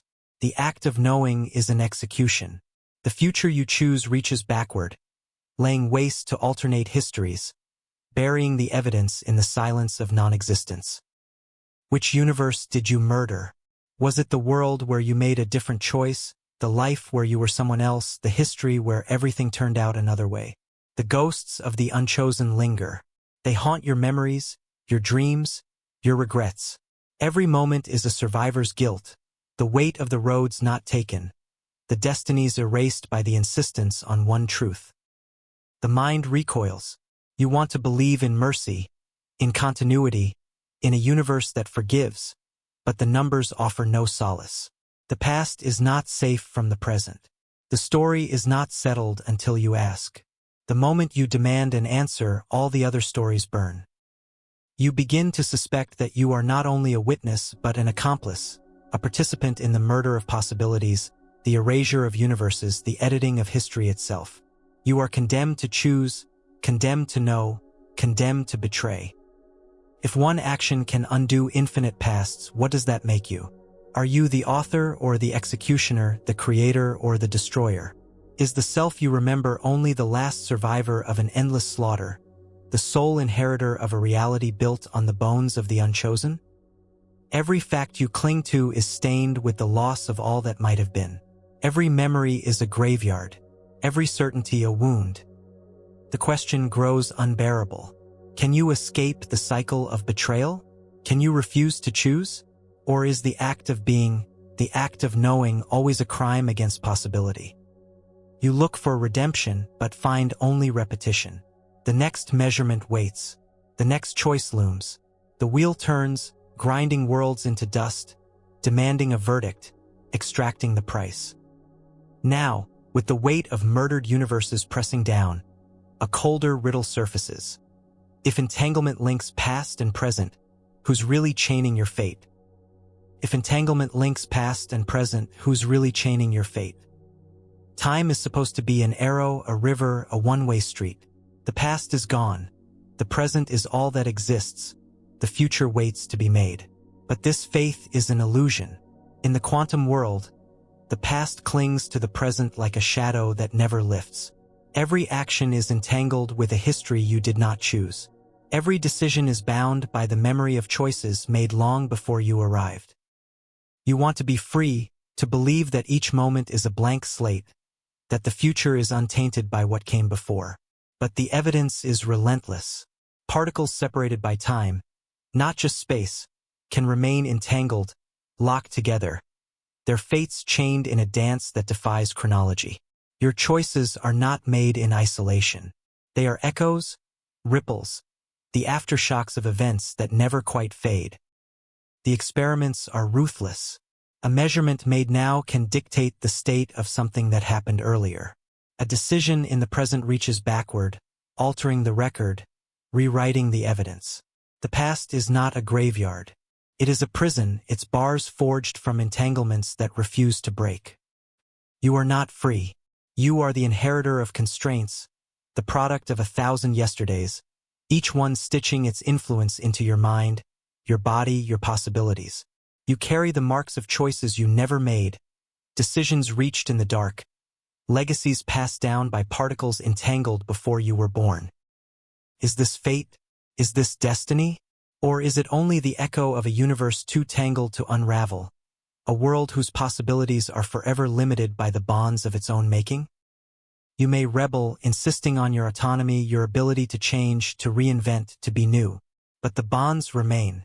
The past clings, the entanglement endures. You are shaped, directed, defined by what has already occurred. The freedom you feel is a thin veneer over a bedrock of necessity. How much of your life is truly your own? How many of your decisions are echoes of choices made in forgotten rooms, by forgotten selves, in forgotten worlds? Are your dreams only the shadows of someone else's memory? Your hopes the residue of history's design? Entanglement mocks the idea of escape. The bonds reach back, pulling you into patterns you cannot see, habits you cannot break, destinies you cannot deny. You are haunted by yesterday's choices, chained to outcomes you never witnessed, tied to futures you did not consent to pursue. The world is a web, and you are a node, connected, constrained, entangled. The more you struggle, the tighter the bonds become. Every attempt to break free only confirms the presence of the chain. Physics does not flinch. The evidence grows. Time is not a clean slate.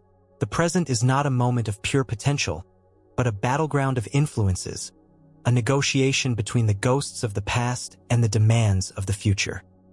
If entanglement is real, then fate is not just a story, but a condition. You are not just the sum of your choices, but the consequence of choices made for you, around you, through you, before you. The prison has no walls, only connections. Unseen, unbroken, inescapable. You want to blame the world or chance or luck, but the truth is harder. You are chained by the structure of reality itself, by the bonds that tie every moment to every other, by the web that links you to everything that has ever happened. Does this mean you are powerless? Or does it only mean that power is shared, distributed, dissolved across the lattice of time? You cannot know. The answers refuse to come. You pace the cell of the present, staring at bars made of memory and hope, fear and regret. You long for escape, for freedom, for a chance to be new. But the bonds remain indifferent to your wishes. Now, with the taste of fate heavy in your mouth, another question demands your attention. Now that every act changes the rules, what monster holds the stopwatch? Now that every act changes the rules, what monster holds the stopwatch? The room is silent, the air thick with anticipation. Somewhere in the dark, the universe waits, restless, unpredictable, forever on the verge of collapse. You have seen that every act of observation is a blade, slicing through possibility, demanding answers, erasing futures. But what you have not yet faced is the question of control. If every measurement changes the rules, then who sets the limit? Who calls time? Who is the arbiter, the judge, the demon holding the stopwatch and deciding when the game is over? In classical physics, time is a backdrop, an indifferent canvas on which the world unfolds. Cause follows effect, action leads to consequence, the hours tick away, indifferent and absolute. But quantum mechanics shatters this confidence.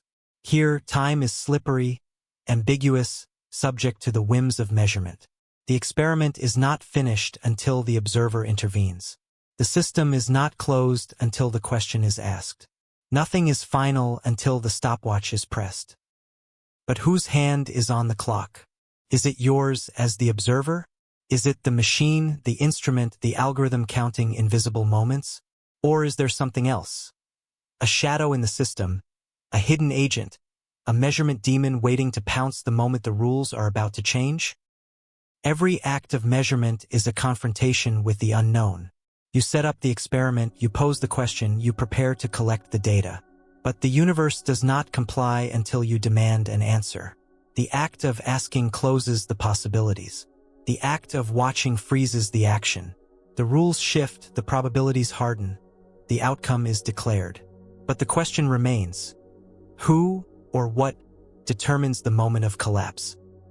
Some physicists have tried to exorcise the demon, to reduce the mystery to math, to hide the agency behind equations. But the paradox remains. The system is not complete without the act of observation. The universe waits, holds its breath, hesitates on the brink. The stopwatch does not tick until someone, or something, presses start. You wonder about free will, about agency, about the capacity to choose. But every decision is entangled with the act of measurement. Every possibility is hostage to the moment of collapse. The demon is always waiting, invisible, merciless, poised to strike. The game does not end until the rules are changed, and the rules are not changed until the demon allows it. The implications are terrifying. If you cannot control the moment of collapse, then you are at the mercy of the system. If the demon is real, then your choices are always contingent, always provisional, always subject to review. You are not the master of time. You are not the ruler of fate. You are a player in a game whose end is always in question. The stopwatch is a symbol, a reminder that every moment is borrowed, every possibility is rented, every outcome is temporary. The demon holds the key, and the key turns only when the act of measurement is performed. You try to picture the demon. Is it a particle, a field, a hidden observer, a cosmic referee? Or is it something more abstract? A law, a principle, a blind force of nature waiting to enforce the collapse? The answer is always out of reach, always just beyond the edge of comprehension. Some say the demon is you, that your presence is the trigger, your observation the moment of reckoning. But if so, why do you feel so powerless, so at the mercy of rules you cannot name or control? The demon laughs in the silence, unmoved by your questions. You begin to suspect that the act of measurement is a ritual, a summons, a negotiation with forces you will never understand. The stopwatch is an artifact, a reminder that time itself is a servant, not a master. The rules are fluid, mutable, subject to the whims of the demon who decides when the game is over. Now, every moment becomes a question. Is this the end, or only another beginning? Has the game been called, or does the demon wait for one more move, one more measurement, one more chance to rewrite the rules? You search for meaning in the chaos, for order in the confusion, for justice in a world where the stopwatch is always in someone else's hand. But the answer is silence, absence, uncertainty. You stare at the clock, waiting for the demon to act, for the rules to change, for the collapse to come. The tension is unendurable. The moment never arrives. Or perhaps it already has, and you are only now noticing the consequences. And as the pressure builds, the next riddle appears. If particles entangle, is your next thought already trapped by the last one? If particles entangle, is your next thought already trapped by the last one? You look in the mirror and see a single mind, a consciousness that feels private, singular, bounded. Thoughts arise, linger, fade, replaced by new thoughts, new memories, new desires. You believe that your mind is yours, that your inner world is separate from the chaos outside. But the evidence keeps intruding. The brain is a system, a network, a web of interactions. Its neurons fire, its circuits loop, its signals dance. Every thought is a ripple in the matrix. But what if the matrix is more than just a metaphor? What if the brain itself is an entanglement engine, a quantum web in flesh and bone? The scientists probe deeper, building models, crafting equations, measuring signals that travel at the speed of thought. They find synchrony, coherence, patterns that persist against the onslaught of noise. Brain waves align, neurons pulse in harmony, memories are shared across vast networks. It begins to look like entanglement, a choreography of firing and resting, excitation and inhibition, a quantum ballet. But the question remains, is your next thought already trapped by the last one? If your brain is wired like the quantum web, if every neural event is entangled with those that came before, then free will itself is at risk. Each choice, each decision, each flash of inspiration may be nothing more than the echo of previous states, a ripple in a pond that can never be still. You search for a way out. Is consciousness merely a chain of events, each link forged by what came before? Or is there space for freedom, for novelty, for a break in the web? The neuroscientists argue, the philosophers speculate, but the math is relentless. Every signal is a function of its predecessors. The mind is a feedback loop, forever processing, forever responding, forever entangled with its own past. You want to believe in independence, in agency, in the power to choose anew. But every thought, every desire, every memory is a symptom, a consequence, a product of the matrix. The web tightens, the sense of self flickers. And if the brain is a quantum system, what does that mean for identity? For consciousness? For the dream of selfhood? Is the I, only a node in a network, a momentary cluster of entangled signals, forever doomed to echo the choices already made? The horror deepens. If your next thought is trapped by the last, then the future is only an elaboration of the past, the mind a mechanism without escape. Free will becomes a memory, autonomy a story you tell yourself to survive the collapse. Yet the paradox intensifies. If entanglement is real, if the brain is a web, then every mind is connected, every thought is a ripple in the collective matrix. Your solitude is only apparent. The web does not end at your skull. The network is universal. You look for hope in the pattern, for freedom in the chaos, for possibility in the noise. But the matrix is indifferent, the web unbreakable. Every action is another link, every thought another node, every desire another echo. The mind is a matrix, the matrix is a mind. The web endures, forever tangling the present with the past, the self with the other, the dream with the reality. And now, the next paradox sharpens. After seeing action at a distance, how do you know you're ever alone? After seeing action at a distance, how do you know you're ever alone? You glance at your reflection and feel the comfort of boundaries. Skin, breath, thought, all sealed off from the outside. The idea of separation is instinctive, woven into your survival. This is me, that is not. Space is the wall that keeps your mind safe. But in the quantum world, every rule about distance collapses. Entanglement mocks your craving for solitude. Here, the idea of far away becomes an illusion, a stage set built on assumptions that can no longer be trusted. Action at a distance should be impossible. Centuries of science declare that nothing can reach across the void faster than light. But time and again, quantum experiments reveal the heresy. Change one particle here, and another responds there instantly with no signal crossing the gap. The cause is not local. The answer does not travel. The fabric of reality folds distance in ways the senses cannot detect. You are forced to ask, if nothing can be separate, what does distance even mean? You try to locate yourself. You draw lines, you define edges, you believe in the sanctity of the space around you. Yet the more you examine the world at its smallest scales, the more porous it becomes. Entangled particles remain in perfect sync no matter how far they are dragged apart. The word separation loses its power. There is only a connection, unbreakable, invisible, absolute. The paradox deepens. If two objects can be as intimately linked across light years as they are across a laboratory bench, then the very concept of alone is exposed as a comfort, not a fact. You live inside a web that stretches everywhere, all at once, immune to the limitations of space. You wonder about your own aloneness. You retreat into silence, into the secret chambers of your mind, hoping for privacy. But even your thoughts, built from the firing of atoms and the movement of electrons, exist in a realm where separation is never complete. The events that define you are entangled with histories you can't know, choices you didn't make, and moments occurring far from your awareness. Distance dissolves. The old assurances fail. You ask yourself, if every particle is part of a universal network, how do you ever know where you end and someone else begins? Can you draw a line and claim ownership of this moment, this emotion, this fragment of awareness? Or are you always partly elsewhere, your essence diluted by connections that refuse to be severed?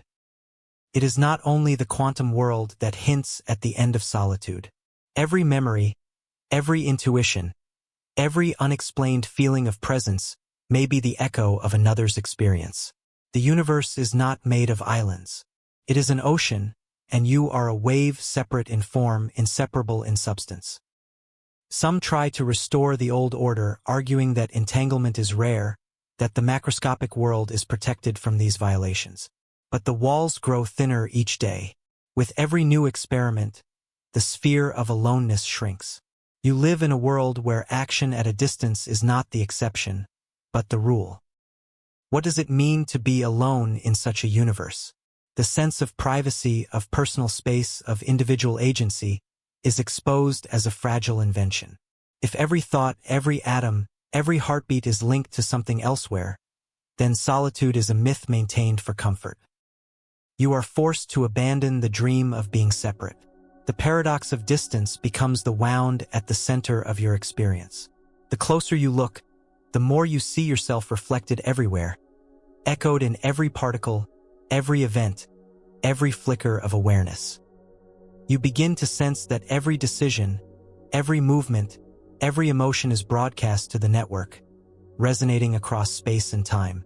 You may crave aloneness, but you are never alone. Not in thought, not in feeling, not in fate. The distance between you and the world is an artifact, a story told to keep fear at bay. The web tightens, the paradox intensifies. Every far is only a disguise for a deeper near. Every boundary is an illusion. Every separation is a mask. Now the next paradox strikes. If entanglement duplicates information, what's echoing your mind right now? If entanglement duplicates information, what's echoing your mind right now? You move through the world thinking you are unique, your thoughts original, your perceptions private. You believe that your mind is a sealed chamber, its contents known only to you. But the quantum world brings a chill. When particles become entangled, information is not merely shared. It is mirrored, duplicated, broadcast across the network. In a universe built on entanglement, nothing stays unique for long. Every idea, every experience, every fleeting image is shadowed by echoes. Information cannot be destroyed, physics insists. It can only be moved, hidden, disguised, or duplicated. And in the quantum world, duplication is a law. Entangled systems preserve their information, passing it back and forth in a game that refuses to end. What happens to one is instantly encoded in the other. The question lingers, if the fabric of reality is built on duplication, what is echoing inside your own mind right now? Mirrors are everywhere. You see them in patterns, in thoughts, in the dance of molecules and the shiver of memories. Sometimes you sense the reflection before you see the source. A feeling, an intuition, a dream you didn't know you had. You ask yourself, are your thoughts truly yours, or are they echoes, the shadows of another's experience, the residue of a connection you will never discover? The scientist explains that information, once entangled, can never be confined. Spreads, splits, multiplies. Every act of perception, every moment of awareness, is both a reception and a broadcast. Your mind is a node in a network, a receiver and a transmitter, forever haunted by the ghostly signals of distant events. The mind rebels. You want to be one thing, a single voice in a silent room. But everywhere you turn, you find your thoughts mirrored, your feelings echoed, your fears multiplied. The universe is a hall of mirrors, and you are lost in the reflection. The idea grows more unsettling. What if every memory, every dream, every hope is being duplicated somewhere, right now? What if the information that makes you you is not private, but public, not hidden, but shared? The sense of self shatters, splintering into shards scattered across the network. You want to reclaim your privacy, to draw a line around your experience and declare it yours alone. But the quantum world refuses to cooperate. Entanglement does not respect boundaries, does not honor secrets, does not allow for true solitude. Every thought is a ripple. Every memory is an echo. The world is alive with copies. Patterns repeat, histories recur, events replay with eerie familiarity. Coincidences pile up, synchronicities multiply, and you begin to suspect that nothing is truly new, that every moment is a remix, a reiteration, a clone. Are your ideas original, or are they reflections? Are your intentions truly yours, or are they the residue of choices made elsewhere by someone or something you will never meet? The mirrors refuse to crack. The echoes refuse to fade. In a universe built on entanglement, the very notion of I becomes porous, unstable, infected with echoes. You are haunted by the possibility that your most private moments are being played out, right now, in the mind of another, somewhere else, someone else, bound to you by a law you cannot name. The copycat universe does not ask for your consent. It multiplies without remorse. It duplicates without apology. Every experience, every idea, every emotion is reborn in the network, bouncing endlessly from node to node. And now the next paradox sharpens its teeth. If your neurons entangle, are your choices yours, or a cosmic reflex? If your neurons entangle, are your choices yours, or a cosmic reflex? You pride yourself on choice, the power to decide, to select one path over another, to assert your will against the currents of fate. This is the bedrock of self. Free will is your shield against chaos, your signature in the ledger of existence. But now, in the eerie light of quantum entanglement, the story unravels. If neurons in your brain can entangle, if your very thoughts are cross-wired with signals you cannot trace, how much of your will is truly free? How much is reflex, programmed, predicted, written into the deep machinery of the universe? The question is not philosophical. It is immediate. Every flicker of intention, every spark of desire, every I want or I choose may be the output of an algorithm you did not author. Entanglement links atoms, molecules, systems. Why not minds? Why not intentions? If one neuron fires in concert with another light years away, who is in control? The line between self and world, author and echo, begins to bleed. The body is a network of decisions, a living computation, each cell responding, anticipating, preparing for futures before you consciously notice. Neuroscience has revealed the lag. The moment you choose is preceded by neural preparation. The mind waits its turn. The system acts first. But if the wiring is deeper, if entanglement allows outside influences to program your next move, is will anything more than the final signature on a contract written elsewhere. Your pride shrinks under this glare. The heroism of agency, the glory of authorship, becomes fragile. Every impulse may be a received signal. Every instinct a reflection. Are your opinions a chorus of distant voices? Is your anger borrowed? Your love imported? Your hopes and dreads a broadcast from the network? You reach for certainty, but the numbers laugh. Entanglement cares nothing for ego. It links, synchronizes, aligns. Every part of you that can be entangled, thoughts, desires, urges, becomes a node in the cosmic web, susceptible to interference, receptive to programming you will never perceive. Are you a robot executing code written by chance? Or are you a conductor, steering the music of possibility? The science is merciless. Choice flickers at the boundary. The system always knows before you do. Your next move is always already being written. You want to fight back, to assert the independence of will. But every attempt loops you deeper into the paradox. The very act of rebellion may be a preordained outcome, the script's next line, the dance step chosen before the music even played. The implications are unsettling. If neurons can entangle, if minds can synchronize, then your next move might not be yours at all.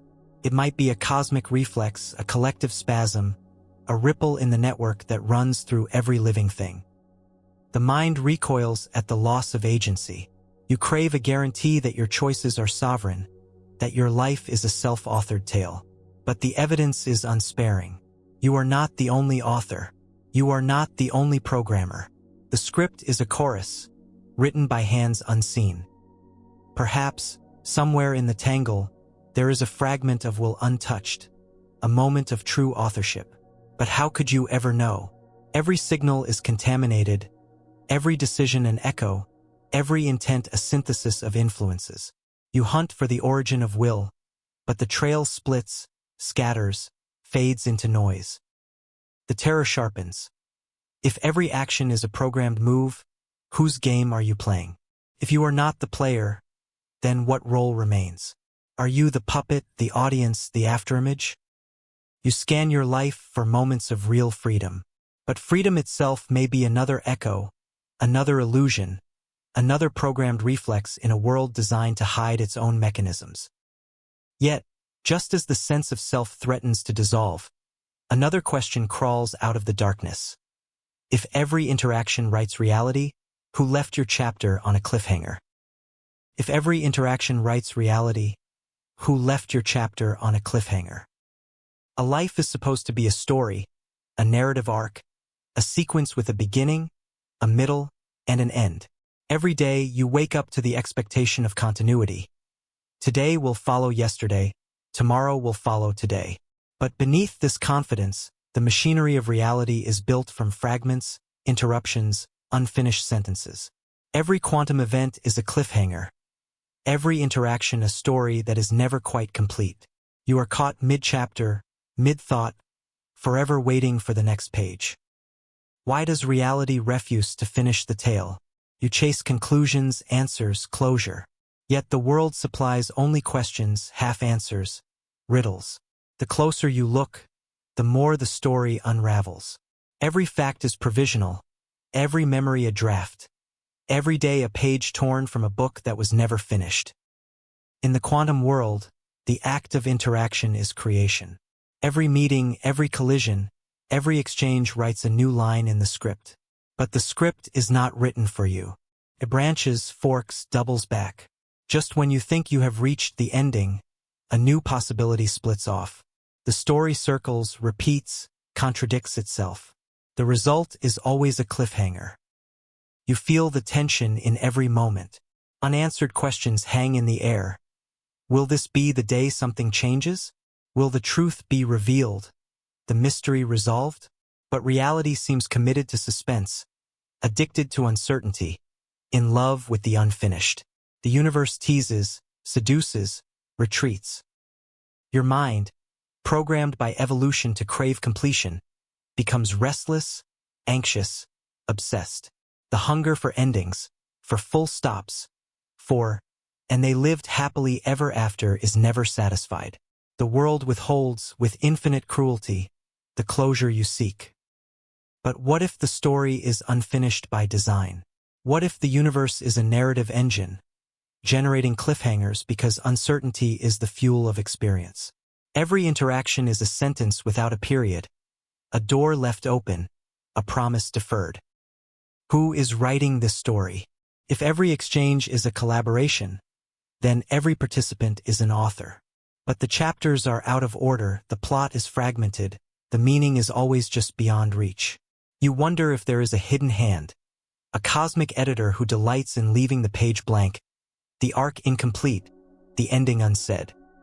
You survey your life for patterns, for resolution, for signs that the story is moving toward a conclusion. But the evidence multiplies.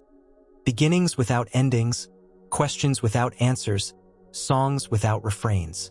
The universe is a manuscript with every chapter unfinished. And yet you keep reading, keep hoping, keep searching for the next word. The craving for meaning is irresistible. The search for the next sentence is the engine that keeps the story moving, even as the plot refuses to resolve. Is this the real secret?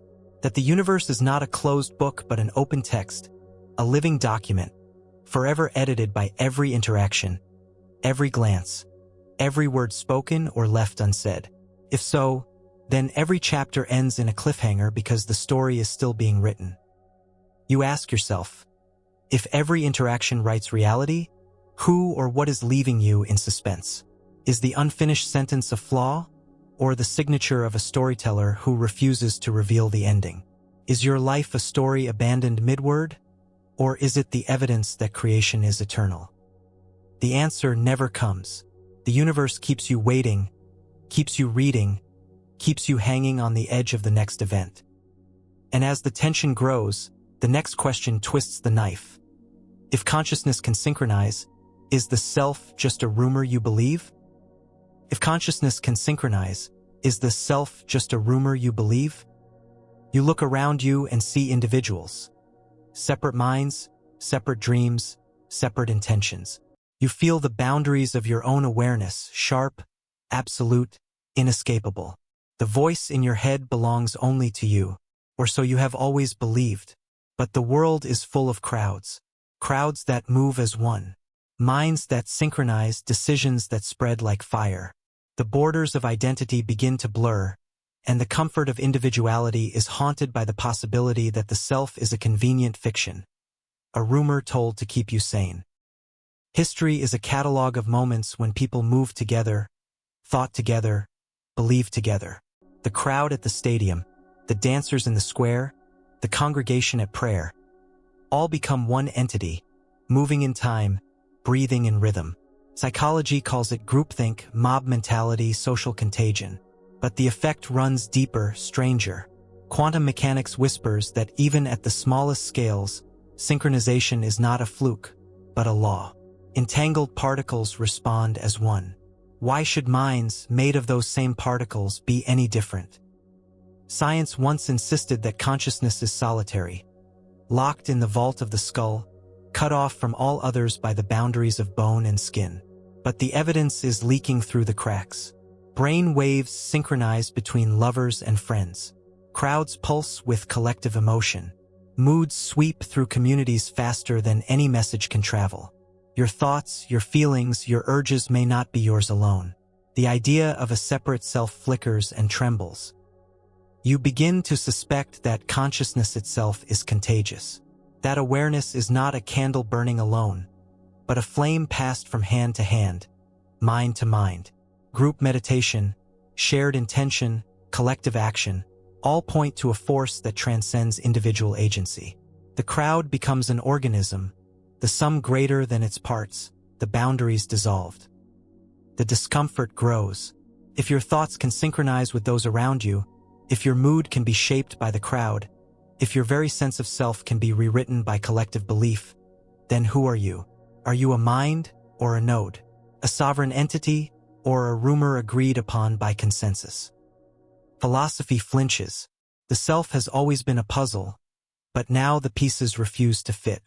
Neuroscience hints that consciousness is an emergent property, a process, not a place, an effect, not a thing.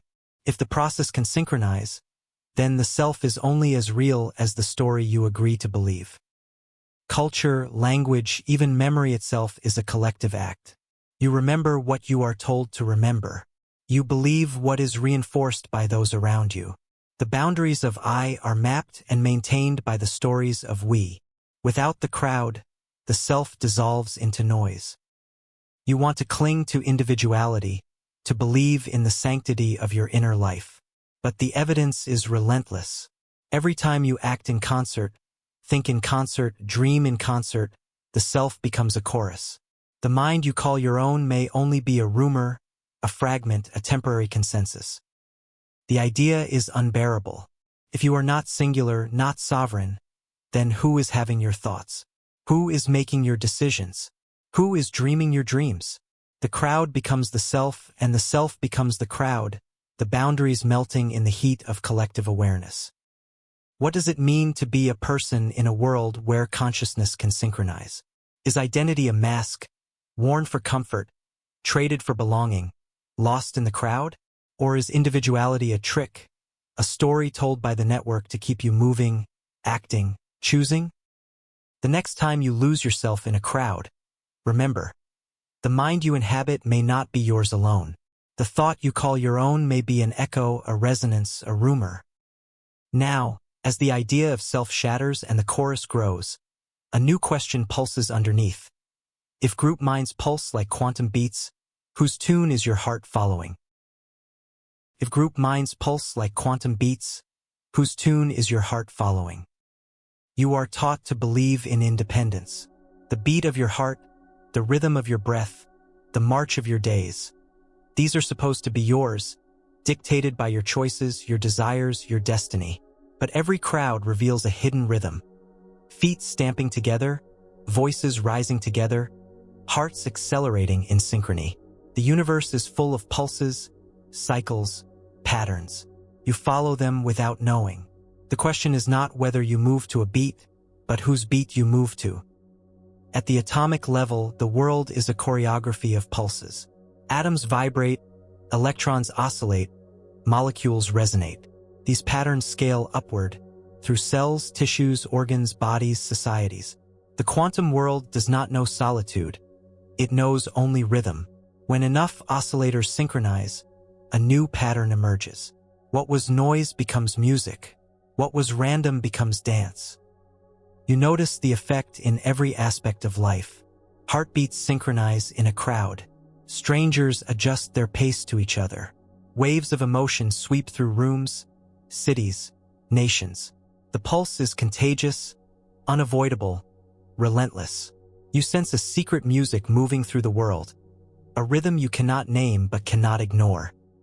Scientists study the phenomenon in fireflies, whose lights blink in perfect time, in metronomes, which fall into step, in brains, which pulse in harmony during conversation and laughter. The pattern repeats across scales, across boundaries. The quantum beat becomes a biological beat, then a social one, then a global one. The pulse is everywhere, shaping, guiding, compelling. But whose rhythm are you dancing to? Is it your own, the echo of a decision you made long ago? Or is it imposed from outside? A song sung by the network, by the crowd, by the web of entanglement that binds you to all else. You want to believe in authorship, in originality, in a will that moves to its own tempo. But the evidence whispers otherwise. The heart may be an oscillator, but the rhythm is set by the group. The song you hum is not yours alone. The footsteps you follow are part of a pattern you did not compose. Culture is a rhythm, society a dance, identity a choreography of habits, customs, and expectations. You are moved by signals you do not recognize, compelled by beats you cannot trace. The crowd does not ask permission. It recruits, assimilates, commands. You resist, but the resistance is only another step in the dance. Every act of rebellion is an echo of another, every claim of individuality a harmony in the larger song. You cannot help but move in time, even as you insist on standing still. The pulse deepens. The rhythm grows louder.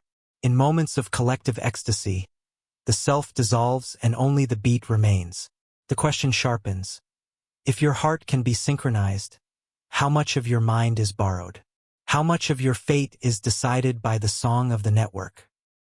You sense the danger and the thrill. To lose yourself in the crowd is to become something more, something greater.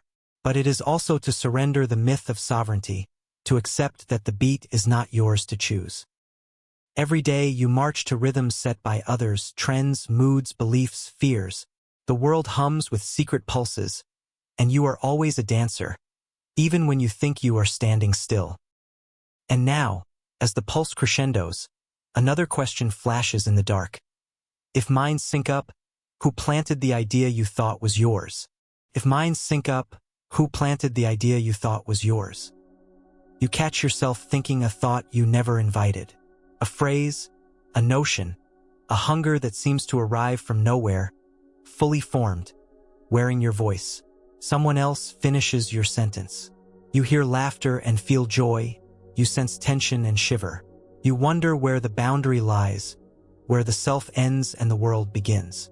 If minds can synchronize, as the quantum world suggests, then ideas are not as private as you once hoped. The mind is an open field, and the fences you build may be little more than suggestion. There are moments when conversation becomes telepathy. No words, just understanding, a shared circuit. Siblings claim to sense each other's pain. Lovers finish each other's stories. Crowds erupt in spontaneous agreement, a single thought rippling through 1,000 skulls. You want to believe it's coincidence or habit or empathy, but something deeper pulses underneath, a force that ignores distance, time, and even consent. Science has always resisted the claim that minds can connect directly, that thoughts can leap the gap. But the evidence accumulates. Synchronized brainwaves, shared emotional responses, the collective mind that emerges in groups and mobs. Entanglement in physics is dismissed as irrelevant to psychology, but boundaries have a habit of dissolving at their weakest point. The idea that thoughts could entangle, that ideas could spread like quantum signals, is no longer unthinkable. If your thoughts can jump across the room, who is planting the idea you call your own? The self becomes a receiver, a relay, a participant in a network of shared cognition. The mind is no fortress. It is an antenna, always tuned, always vulnerable, always open to transmission. You recall moments when you knew what someone else was about to say, when your emotions changed for no reason except the presence of another. You try to write it off as intuition, as lucky guesswork. But deep down, you sense something more.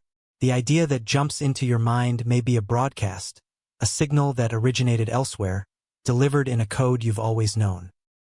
Group creativity, mob panic, sudden trends, these are symptoms of a networked intelligence. The web is not just digital. It is biological, mental, quantum. Thoughts cluster, leap, replicate. You are part of the broadcast, whether you admit it or not. What does it mean to think in a world where minds can sync up, where thoughts can spread without words, without touch, without permission? You begin to doubt the reality of authorship, the sanctity of originality. The ideas you pride yourself on may be echoes. The words you speak may be rehearsals. The desires you chase may be inherited from a network you will never map. Every mind is porous. Every idea is contagious. You scan your consciousness for the source, but the search is endless.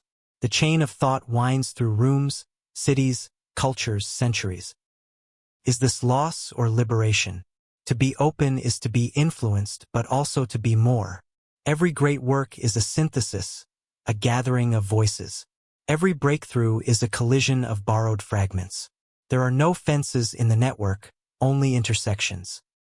You begin to fear the power and the danger. If you can receive, you can also transmit. If your mind is open, then it is also vulnerable to suggestion, to manipulation, to invasion by patterns you never chose. If thoughts can jump the gap, the mind becomes a battlefield. Whose ideas will you follow? Whose voice will you believe? What measures can you take to know which thoughts are yours? Now, as you stand amid the cacophony of borrowed ideas, a new riddle forms in the haze. After questioning thought transmission, are your dreams just memories leaking in? After questioning thought transmission, are your dreams just memories leaking in?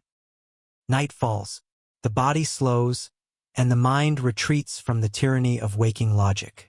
You slip into the world behind your eyelids, a theater where the rules bend, where time shatters, where the self is unbound. You dream, faces appear, places shift, stories unfold that feel both foreign and familiar. Some dreams are nightmares, some are wishes. Some leave you shaken, others slip away before dawn.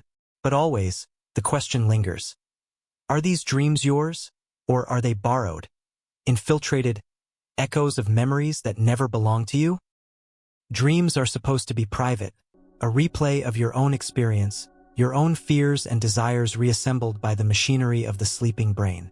Yet, you awaken with memories that do not fit, images that do not belong, emotions that feel like they came from somewhere else. The boundary between memory and imagination begins to blur. You wonder, is dreaming a solitary act, or is it a group project? An act of collective memory, a broadcast received in the quiet hours of the night? Science struggles to explain the strangeness of dreaming. The brain is active but disconnected from the senses. Signals bounce, patterns emerge, stories play out in rapid succession. Sometimes dreams repeat across people. Shared nightmares, common symbols, cultural archetypes that appear with eerie frequency. The quantum world shrugs. It knows nothing of sleep, but everything of transmission, entanglement, memory leaks. What if your dreams are not a sealed vault, but an open channel? What if the mind, freed from the constraints of daylight, tunes itself to a network, a reservoir of collective images, borrowed histories, unfinished business? The dream is a leak, a bleed-through, a glimpse of memories from parallel minds, parallel lives, parallel universes. You have woken from dreams convinced that something happened, only to find no evidence in your waking life. You have felt emotions that seem to belong to someone else. You have carried knowledge from sleep that you never learned, and inspiration that appeared out of the fog. The dream is a riddle. Whose memory is it anyway? If consciousness is a network, then sleep is its back door. The walls weaken, the boundaries fade, the mind becomes a sponge, soaking up what the day refuses to allow. You are both the dreamer and the dreamed, the author and the audience, the receiver and the transmitter. You wonder if dreams are warnings, or rehearsals, or messages smuggled from elsewhere. You wonder if the images that linger in your mind are clues, a puzzle left by a crowd of invisible collaborators, a reminder that identity is always open to negotiation. Is waking up simply returning to the illusion of singularity? Or is it a retreat from the knowledge that the mind is always in motion, always receiving, always leaking? You chase the source of your dreams but find only more echoes, more uncertainty, more evidence that the self is a construct assembled from fragments you cannot claim as your own. As you drift between waking and sleep, a new riddle surfaces. If minds entangle, who is thinking your next thought right now? If minds entangle, who is thinking your next thought right now? You want to believe you are a sealed system, a sovereign mind isolated and inviolable. Each thought feels like it belongs to you, shaped by your experience, your memory, your desire. But the evidence grows, consciousness leaks. Every word, every impulse, every fleeting image is shaped not only by your history but by the network of minds that touch your own. The hive is not a metaphor. It is a structure, an invisible grid where individual minds become nodes, each one broadcasting and receiving, echoing and amplifying. You sense the connections in 1,000 invisible ways. A phrase that leaps unbidden into your awareness. A sense of deja vu as if someone else has already lived this moment. A wave of emotion you can't explain. An urge that arrives before the event. Are these thoughts truly yours, or are they signals broadcast through the web, ghosts in the system, parasites in the code, echoes of a million other minds? Science tries to reassure you. Individuality is a function of biology, a byproduct of evolution. But biology cannot explain the strangeness of entanglement, the mysterious sense that your mind is permeable. Group decisions appear from nowhere. Fashions sweep the world overnight. Ideas erupt in parallel across continents. The hive is awake and you are a cell within it. Attempts to unplug are never complete.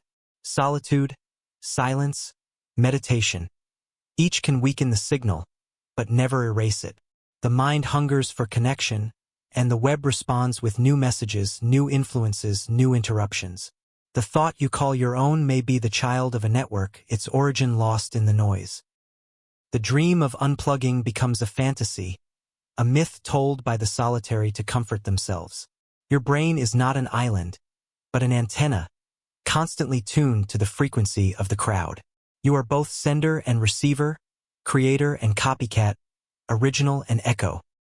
You worry about invasion. What if the network can be hijacked, the collective mind used for purposes you never intended? Propaganda, advertising, manipulation, these are only the most obvious tools. The subtler danger is surrender. The gradual erosion of boundaries until you no longer remember what it felt like to be alone with your thoughts. Freedom seems to recede the deeper you look. To unplug is to step outside the flow, but the flow is what gives meaning, connection, reality itself.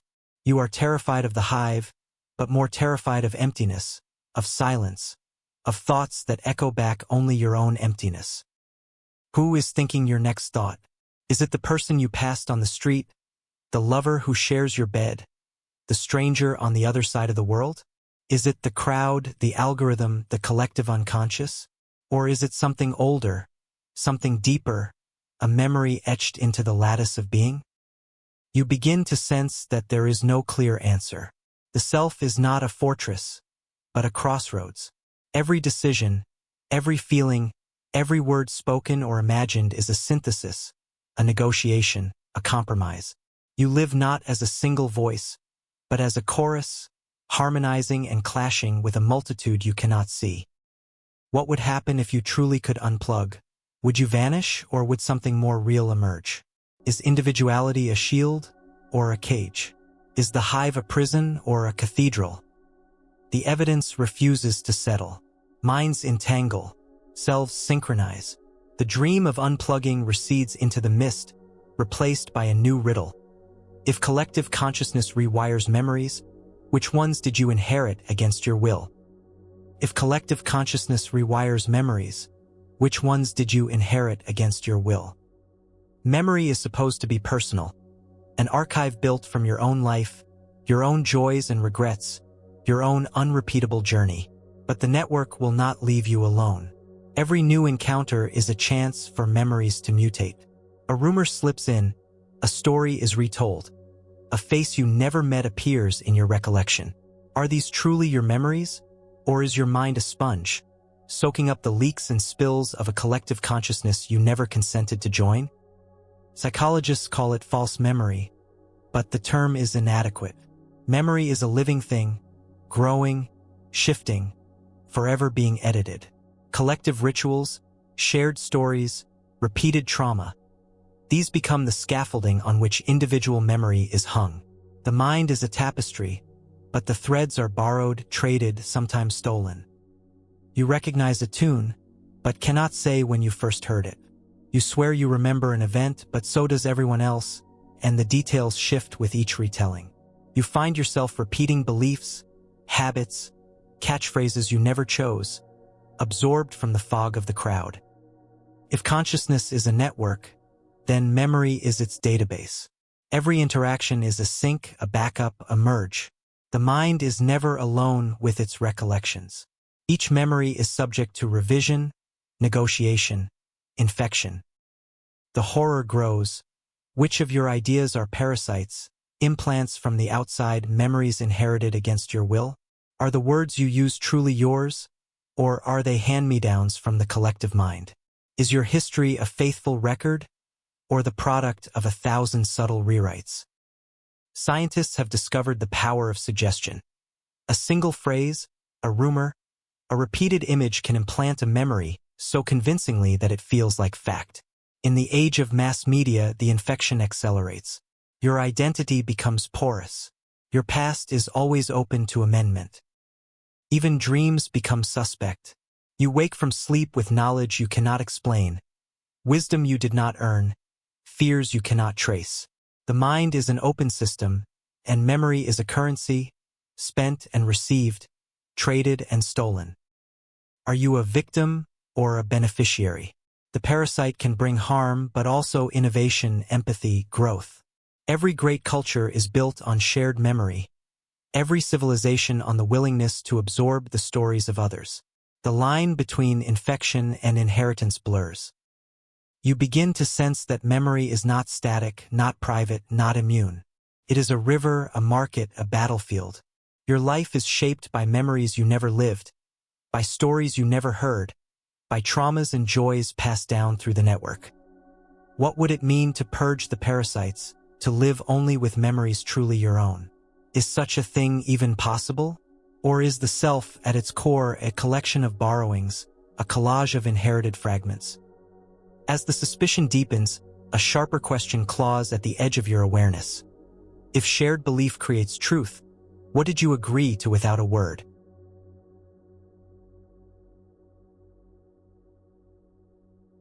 If shared belief creates truth, what did you agree to without a word? You spend your life surrounded by agreements, contracts inked, promises spoken, deals made in the light of day. But the most powerful contracts are the ones you never see, never question, never sign. They shape your world, define your limits, and dictate your truths without a single conversation. Society is built on these unspoken agreements. Shared beliefs so deep, so ancient, so utterly invisible that no one remembers choosing them. You wake up inside a reality assembled from the collective faith of billions. A house built from consensus, a cage locked by mutual consent. From the moment you are born, you inherit a world already running, already agreed upon. You are taught what is real, what is possible, what is sacred, and what is forbidden. The rules are not posted on the wall. They are woven into every gesture, every word, every expectation. You accept gravity, mortality, time itself without protest. Language trains you to name objects, classify experiences, believe in a sequence of days and nights. The story is handed down, repeated until the very structure of your mind is built around its logic. But what if these agreements are not just social, not just cultural, but quantum, woven into the deepest fabric of existence? Reality itself may be a contract, enforced by the power of shared attention. If enough minds agree that a thing is true, that thing becomes real, not just for them, but for everyone. The evidence surrounds you. Children raised in isolation invent new languages. Groups of believers shape the world to fit their prophecy. Science is a consensus, a negotiation, a never-ending debate over what counts as evidence, what can be called a fact. Even the laws of nature may be less absolute than you think, subject to revision, reinterpretation, replacement when the consensus shifts. You wonder, what did you agree to without knowing? Which beliefs slipped into your mind like a virus, binding you to a reality you never truly chose? The most dangerous contracts are the silent ones. The expectations so deep, so common, that questioning them feels like madness. The agreement to see the world as solid, to treat time as linear, to treat death as the end. Who signed those on your behalf? You look for escape, but the walls move with you. Every attempt to challenge the contract is absorbed, redirected, neutralized. The network of belief is flexible, resilient, capable of rewriting its terms in real time.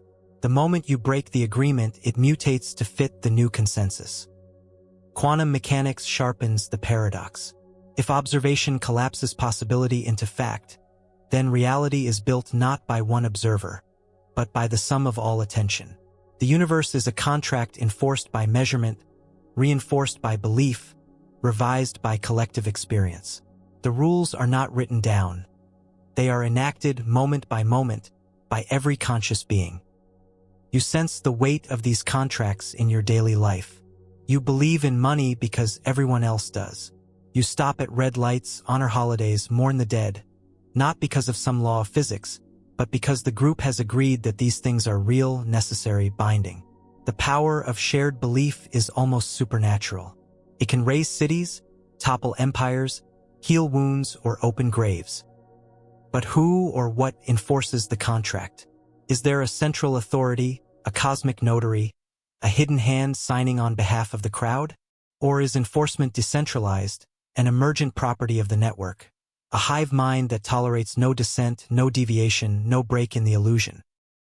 You begin to see the self as a clause in a contract you never negotiated, a character in a script you never wrote. The agreements become invisible, omnipresent, self-sustaining. Breaking the contract requires more than rebellion. It requires rewriting the story for everyone. The horror is not that you are trapped, but that you helped build the walls. The unspoken agreement is seductive, comforting, almost impossible to detect. The cost of dissent is exile. The cost of compliance is blindness. As you contemplate the terms you never read, a new question crawls from the silence. If intuition is entanglement, whose warning are you ignoring? If intuition is entanglement, whose warning are you ignoring? You pride yourself on logic, on rationality, on the ability to weigh evidence and act on reason. But there is a signal beneath the noise, a whisper you cannot trace, a feeling that rises before the facts are known. Intuition, premonition, the chill of recognition when you walk into a room, the urge to turn left instead of right, the knowledge that something is coming before it arrives. You want to dismiss it as coincidence, as pattern recognition, as luck. But the feeling persists, sometimes too precise to be ignored, sometimes too powerful to resist. Quantum entanglement offers a new metaphor, and perhaps more. The possibility that information is not confined to the slow crawl of cause and effect, that signals can cross the void, that messages can arrive before the sender is known. If every mind is a node in the network, then intuition may be an echo, a phantom signal from elsewhere, elsewhere in space, elsewhere in time. You remember the moments. The urge to check on a loved one, only to find them in need. The sense of dread before disaster strikes. The impossible certainty that you've been here before. You struggle to explain, but the signal lingers. Science has no patience for premonition, but the stories multiply. The collective mind is a radio, and sometimes the dial lands on a station broadcasting only to you. Is intuition a gift or a glitch? Is it evidence of entanglement or the residue of evolutionary wiring, an ancient warning system sharpened by survival, tuned to the frequency of the group? You cannot know. The signal is always ambiguous, always deniable, always arriving just in time to save or betray you. The crowd, too, receives messages. Trends erupt without warning. Moods shift with the weather. Fashions, fears, and obsessions sweep the world at speeds that defy explanation. The network is always alive, always humming, always broadcasting. But who or what is sending the messages? Are they warnings from other selves, ripples from parallel lives, signals encoded in the entangled web of consciousness? Or are they interference, static, noise? You cannot know. Every message is suspect. Every signal is haunted.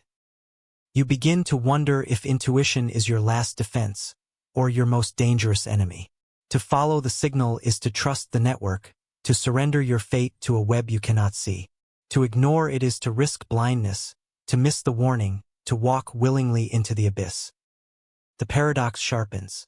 If intuition is entanglement, whose warning are you ignoring? The mind is a receiver, but the sender is always hidden, always masked, always just out of reach. Are you being protected or manipulated? Is the signal a gift, a test, a trick? Is your life a series of choices guided by phantom signals? Some meant for you, others meant for someone else, all tangled in the invisible web? And as the signal fades, another error emerges in the code. Now that everything syncs up, why does randomness sometimes glitch through the cracks? Now that everything syncs up, why does randomness sometimes glitch through the cracks? The world unfolds with astonishing order. Patterns emerge, symmetries in nature, rhythms in your heartbeat, cycles in the planets, echoes in society and thought. You sense the comfort of synchrony, the expectation of logic, the security that comes from believing the universe is governed by rules. Quantum entanglement has only heightened the illusion. Everything connects, everything syncs, everything dances to some hidden music. Yet, just as you start to trust in order, a crack appears, pattern stutters, a coincidence fails, a glitch erupts where you expected perfect repetition. The code breaks, chaos slips through the cracks. You pause, unsettled. Why does the universe, so precise and interconnected, allow for randomness to erupt? Why do errors appear in the symmetry? Why do patterns break for no reason at all? The quantum world is famous for its unpredictability. Probabilities, uncertainties, superpositions that resist your need for explanation. But the macroscopic world is not immune. The more you synchronize, the more you notice when things fall apart. You think of a machine, humming with clockwork precision, until one gear slips, one wire misfires, and chaos reigns. You recall the moments when your mind, so steady and ordered, is ambushed by intrusive thoughts, odd impulses, or random flashes of inspiration. The system, once seamless, becomes porous. The code, once perfect, starts to tremble. Science tries to mend the fracture with statistics. Randomness is built in, the experts say. No code is flawless, no system immune. But that is no comfort. You are haunted by the idea that every error is a message, a secret signal that something deeper is at work, something hidden, unpredictable, dangerous. What is randomness if not the refusal of reality to obey the rules? You notice these glitches everywhere. Sudden changes in the weather, bizarre coincidences, inexplicable changes in mood or luck. The crowd that once moved as one scatters. The system that once held together falls apart. In those moments, the universe feels exposed, vulnerable, less like a machine and more like a haunted house. Is the error in the code, or in your ability to see the pattern? You search for meaning in the randomness. Are these glitches signs of freedom, or warnings of collapse? Do they reveal the limits of order, or hint at a deeper, unnameable law that governs even chaos? The quantum world is infamous for loopholes. particles that slip through cracks, events that refuse to be predicted, results that mock your need for certainty. You realize that every system, every pattern, every harmony is haunted by the possibility of failure. The more perfectly things sync, the more catastrophic the glitch when it comes. The error becomes a kind of omen, a reminder that order is never complete, that control is always an illusion, that somewhere the code is always being rewritten. Maybe you are the error. Maybe your craving for pattern, your need for logic, is the source of the disturbance. The universe might be perfectly content with its random eruptions. Only you demand that every note fit the melody, every step land on the beat. The terror sharpens. If patterns can break for no reason, then safety is an illusion. If the code can glitch, then nothing is certain, not even the self, not even the story you tell about who you are and how you got here. Still, the order returns. The world reasserts itself. Patterns knit back together, rhythms resume, systems repair themselves. But you are never the same. You remember the moment the glitch appeared, the instant the code broke, the taste of chaos in a world that promised only harmony. You wait, wondering when the next error will come. And in that pause, a sharper reflection emerges. If consciousness is networked, what's staring back from inside the grid? Chapter 33. The Shattered Mirror. What if your reflection isn't you? If consciousness is networked, what's staring back from inside the grid? You look in the mirror, expecting to find yourself. An unbroken face, familiar eyes, a voice that echoes your own. The reflection is your anchor, your guarantee of continuity, your proof of existence.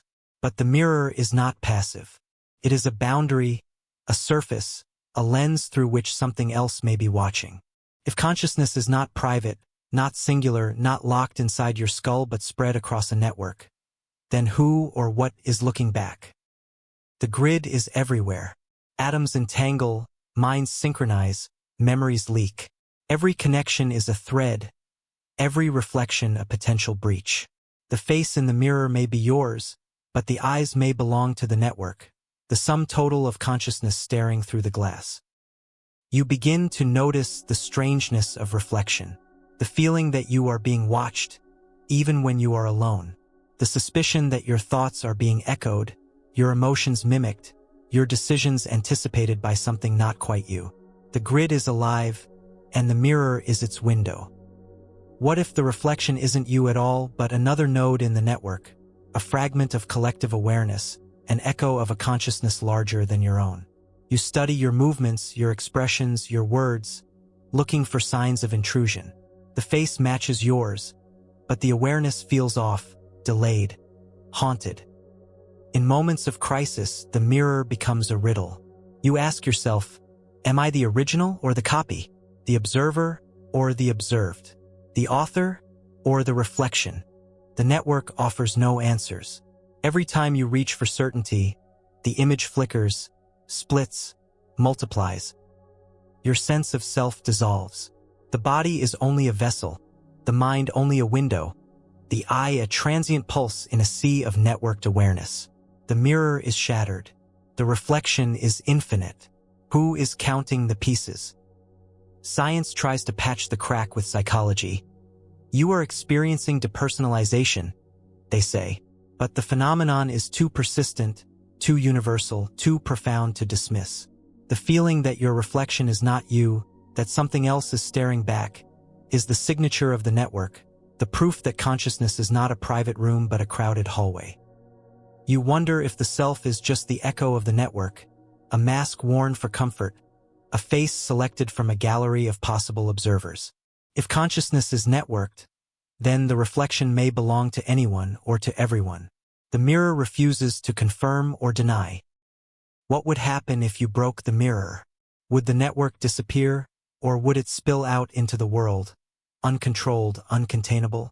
Is the mirror your last defense, or the last illusion holding the grid together? As you stare into the reflection, your own face morphs, shifts, becomes unfamiliar. The eyes belong to the grid now, the awareness is borrowed, the self is a question with no answer. And in the shards of the shattered mirror, a new paradox shines. If collective awareness filters reality, what's hiding in plain sight? If collective awareness filters reality, what's hiding in plain sight? You are taught to trust your eyes, your ears, your senses. The world is supposed to be an open book, legible to anyone willing to look. Yet, in every perception, there is a blind spot, a patch of reality forever hidden, ignored, censored by your own awareness. The self is not just an observer but a filter, deciding what to see, what to notice, what to forget. But what if this filter is not personal? What if collective awareness is the true gatekeeper, deciding without your consent what is allowed into reality and what is left to rot in the shadows? You participate in a grand consensus, a silent agreement about what matters, what is real, what is worth noticing. You share the crowd's focus, the tribe's attention, the culture's gaze. Anything outside this beam is as good as invisible, no matter how obvious. The most monstrous truths may stand beside you, undetected, their outlines erased by the collective refusal to look. History is a graveyard of blind spots, atrocities ignored, wonders overlooked, secrets hiding in the open.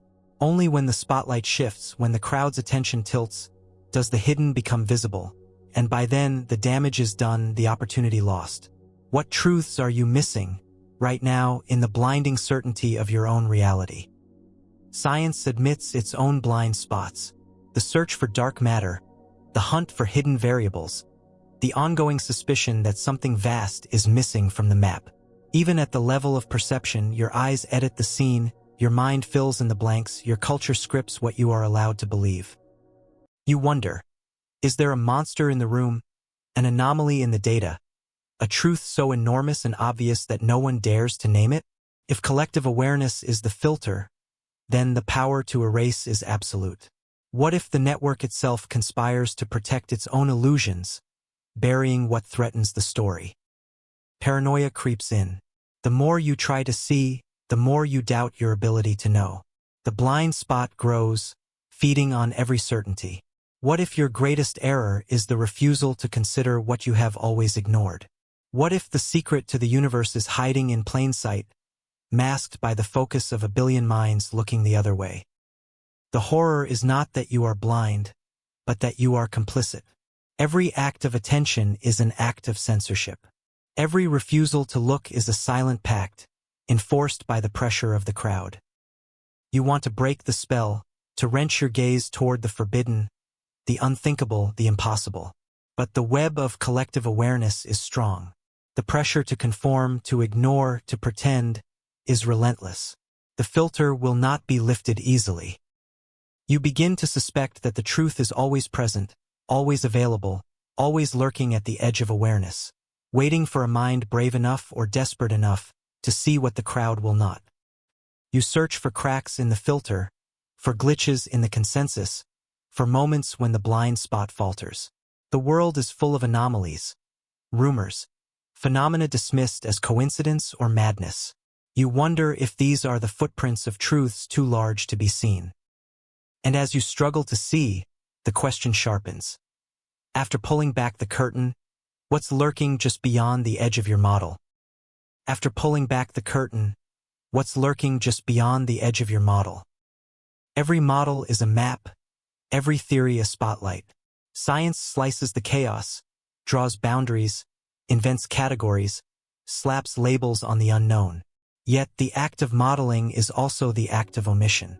Every boundary casts a shadow, every explanation leaves a residue of mystery, every curtain hides a monster. What lives in the shadows, beyond the reach of your equations? What stalks the margins of your understanding, forever unmeasured, unnamed, unexplained? You look at the history of science and see a parade of monsters, entities first feared, then accepted, then domesticated by theory. Lightning became electricity, plagues became bacteria, but for every monster captured, a new one slips out of the darkness. The progress of knowledge is a chase, an endless hunt for the next anomaly, the next glitch in the model. Quantum mechanics has unleashed an army of shadows. Entanglement, superposition, non-locality. All are monsters that refuse to be tamed, stubbornly resisting explanation. The more you learn, the more the shadows grow. Every experiment generates data that doesn't fit. Every theory leaves behind a penumbra of unclassifiable events. You sense the monsters in your daily life, moments of pure strangeness, uncanny coincidence, impossible luck, fears that appear from nowhere. These are the footprints of things your model cannot catch, cannot name, cannot even describe. The monsters are not always threats. Sometimes they are sources of wonder, reservoirs of new possibility, invitations to step beyond the edge. But always they exist outside the story you have learned to tell. You wonder if the real power of science is not in explaining the world, but in keeping the monsters just far enough away that you can sleep at night. The edge of your model is a moat, but the darkness is full of eyes. The challenge is clear. Will you expand your model, open your equations, risk the chaos of new monsters? Or will you retreat, comforted by what is known, terrified of what must remain in the dark? The tension grows. Every discovery, every breakthrough, every paradigm shift is a light thrown into the shadows. But the monsters only move further away, shape-shifting, always staying just out of reach. You realize that the monsters are necessary. Without them, the story ends, curiosity dies, progress stalls. The world must remain haunted, or it becomes a prison. As you peer into the shadows, the next paradox emerges. If entanglement can foresee, what happens when destiny disagrees with you? If entanglement can foresee, what happens when destiny disagrees with you? You crave certainty. You dream of oracles, visions of the future so clear, so precise, that all doubt dissolves. Science teases you with probabilities, patterns, the illusion that enough data can let you see tomorrow before it arrives. But deep in the quantum world, prediction is treason. Here, entanglement appears to anticipate your every move, to encode futures in the present, to suggest that what will be is already woven into what is. You want to trust the perfect prediction, to build your life around it. But something resists, something rebels. Destiny has a mind of its own. The paradox begins with measurement. Entangled systems behave as if the outcome is already known, chosen, preordained, inevitable. Yet, when you test the prediction, reality stutters. The act of looking changes the answer. The future is always just out of reach, not because the data is missing, but because knowing destroys the very possibility you seek to secure. You recall every failed prophecy, every algorithm that misfires, every psychic flash that crumbles on contact with reality. The world, so eager to synchronize, cracks and diverges the instant you demand certainty. The oracle speaks, but the message self-destructs. To know the future is to kill the possibility of it coming true. Science is haunted by the oracle paradox. Quantum computers promise answers to questions you haven't yet asked. Predictions about the stock market, the weather, or your own heartbeat grow ever more precise. Yet the world slips away. Every forecast plants the seed of its own undoing. Destiny is not a train on a schedule, but a landscape of crossroads, each one splitting at the touch of attention. You ask yourself, what if entanglement could truly foresee? If it could hand you the script of your own life, scene by scene, moment by moment? Would you accept the loss of freedom? Or would you fight, resist, rebel against the certainty, just to prove you still had a choice? The terror is not that the future is hidden, but that it is conditional. The moment you know it, it changes. The oracle can only ever offer you riddles, answers that shift in the telling, destinies that collapse as you approach. You remember the times your intuition was perfect, your prediction flawless, only to watch the outcome warp in the heat of expectation. Is it your attention that destroys the future? Is it your need for certainty that poisons the well of possibility? Somewhere in the quantum code, the script is always being rewritten. The act of looking is an act of editing. The future is not a fact, but an open question, one that refuses to settle, even when you think you hold the answer. You begin to realize that a perfect prediction is a contradiction. To know is to change. To foresee is to interfere. Destiny, if it exists, is always elsewhere, always conditional, always one step beyond the reach of knowledge. What happens when destiny disagrees with you? When the path you are told is yours turns to sand beneath your feet. The oracle smiles, and the riddle sharpens. Are your feelings even yours to control, or have they been borrowed by the network? If emotion spreads like entanglement, whose pain are you actually feeling? You cry at a stranger's story. You laugh at a joke told in a language you barely understand. You feel the weight of a tragedy halfway around the world, the hope in a victory that will never touch your life. Empathy is the miracle you are told makes you human, a bridge between isolated minds, a signal of moral progress. But the feeling is deeper, stranger, more viral than any story admits. In the world of quantum entanglement, emotion becomes a force that ignores boundaries, leaps gaps, synchronizes hearts. Are your feelings truly yours, or have they been hijacked by the network? You remember the last time you entered a room and felt the mood before a word was spoken. The chill of anger, the wave of relief, the flood of excitement. Emotion is contagious, spread not only by words and faces, but by some invisible mechanism, a resonance that leaps from mind to mind. Neuroscience traces the spread in mirror neurons, but the phenomenon resists reduction. The network is alive with feeling. You begin to question ownership. Where does your pain end and another's begin? How many of your joys are imported? How many of your fears are borrowed?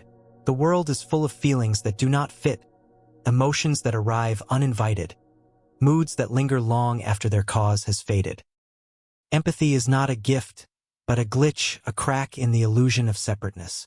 In times of crisis, crowds move as one, fear spreads like fire, hope radiates like sunlight. The emotional field is real, dense, inescapable. You are not immune. You are not alone. You are a node in a viral network of feeling. You suspect that the real danger is not in sharing too little, but in sharing too much. The pain of the world seeps into your bones. The sorrow of strangers stains your dreams. The joy of victory, the despair of loss, the fever of collective excitement. None are yours alone. Your boundaries fail. If emotion spreads like entanglement, whose pain are you actually feeling? Is empathy the residue of quantum synchronization, a relic of a time when all minds were joined, all feeling was shared? Or is it the evidence that even now, no mind stands alone, no heart beats in isolation? You begin to crave a return to solitude, but the network does not allow retreat. Every new connection, every act of compassion, every surge of feeling weaves you deeper into the grid. You wonder if true freedom is the ability to choose your feelings, or the power to resist the tide. But the tide is relentless. The empathy virus is everywhere. The act of feeling is an act of surrender. And as you sense the network pulse with emotion, another question seeps in. If words can entangle minds, what alien ideas are hiding in your voice? If words can entangle minds, what alien ideas are hiding in your voice? You think in words. You feel in language. Every sentence you speak is a spell, each phrase a signal thrown into the network. Conversation is supposed to be a sharing, a voluntary act, a meeting of minds. But language is more than a tool. It is an infection, a trap, a channel through which foreign currents flow. You open your mouth and something else speaks. A phrase you've never used slips past your lips. A joke from another time, another place, erupts without warning. You want to believe these words are yours, but who is speaking through you right now? Every culture inherits its own code, a library of phrases, memes, metaphors. But these are not inert artifacts. Language is alive, contagious, a system for entangling minds across space and time. You repeat what you have heard, you shape what you remember, you build yourself from the borrowed bricks of 1,000 other voices. Each conversation is an act of entanglement, an alignment of thoughts, a synchronization of perception. The more you speak, the less you own. Words spread faster than viruses, leaping continents, infecting crowds. One idea, one phrase, one slogan can sweep through millions of minds, rewriting beliefs, reshaping futures, erasing individuality. Advertising, propaganda, religious incantation, political rhetoric, the machinery of the collective mind. But it is not just the powerful who weaponize language. Every conversation is a risk, every word a vector. You are not immune. You recall times when your own thoughts seemed alien, when a phrase surfaced, unbidden, as if planted by a stranger, when a belief slipped in, dressed in familiar language but holding foreign intent. The line between self and other blurs. Words worm their way in, settle in your mind, hatch in your voice. What alien ideas are hiding in your speech? What memories, hopes, hatreds, fears have you inherited without knowing? Language is a Trojan horse.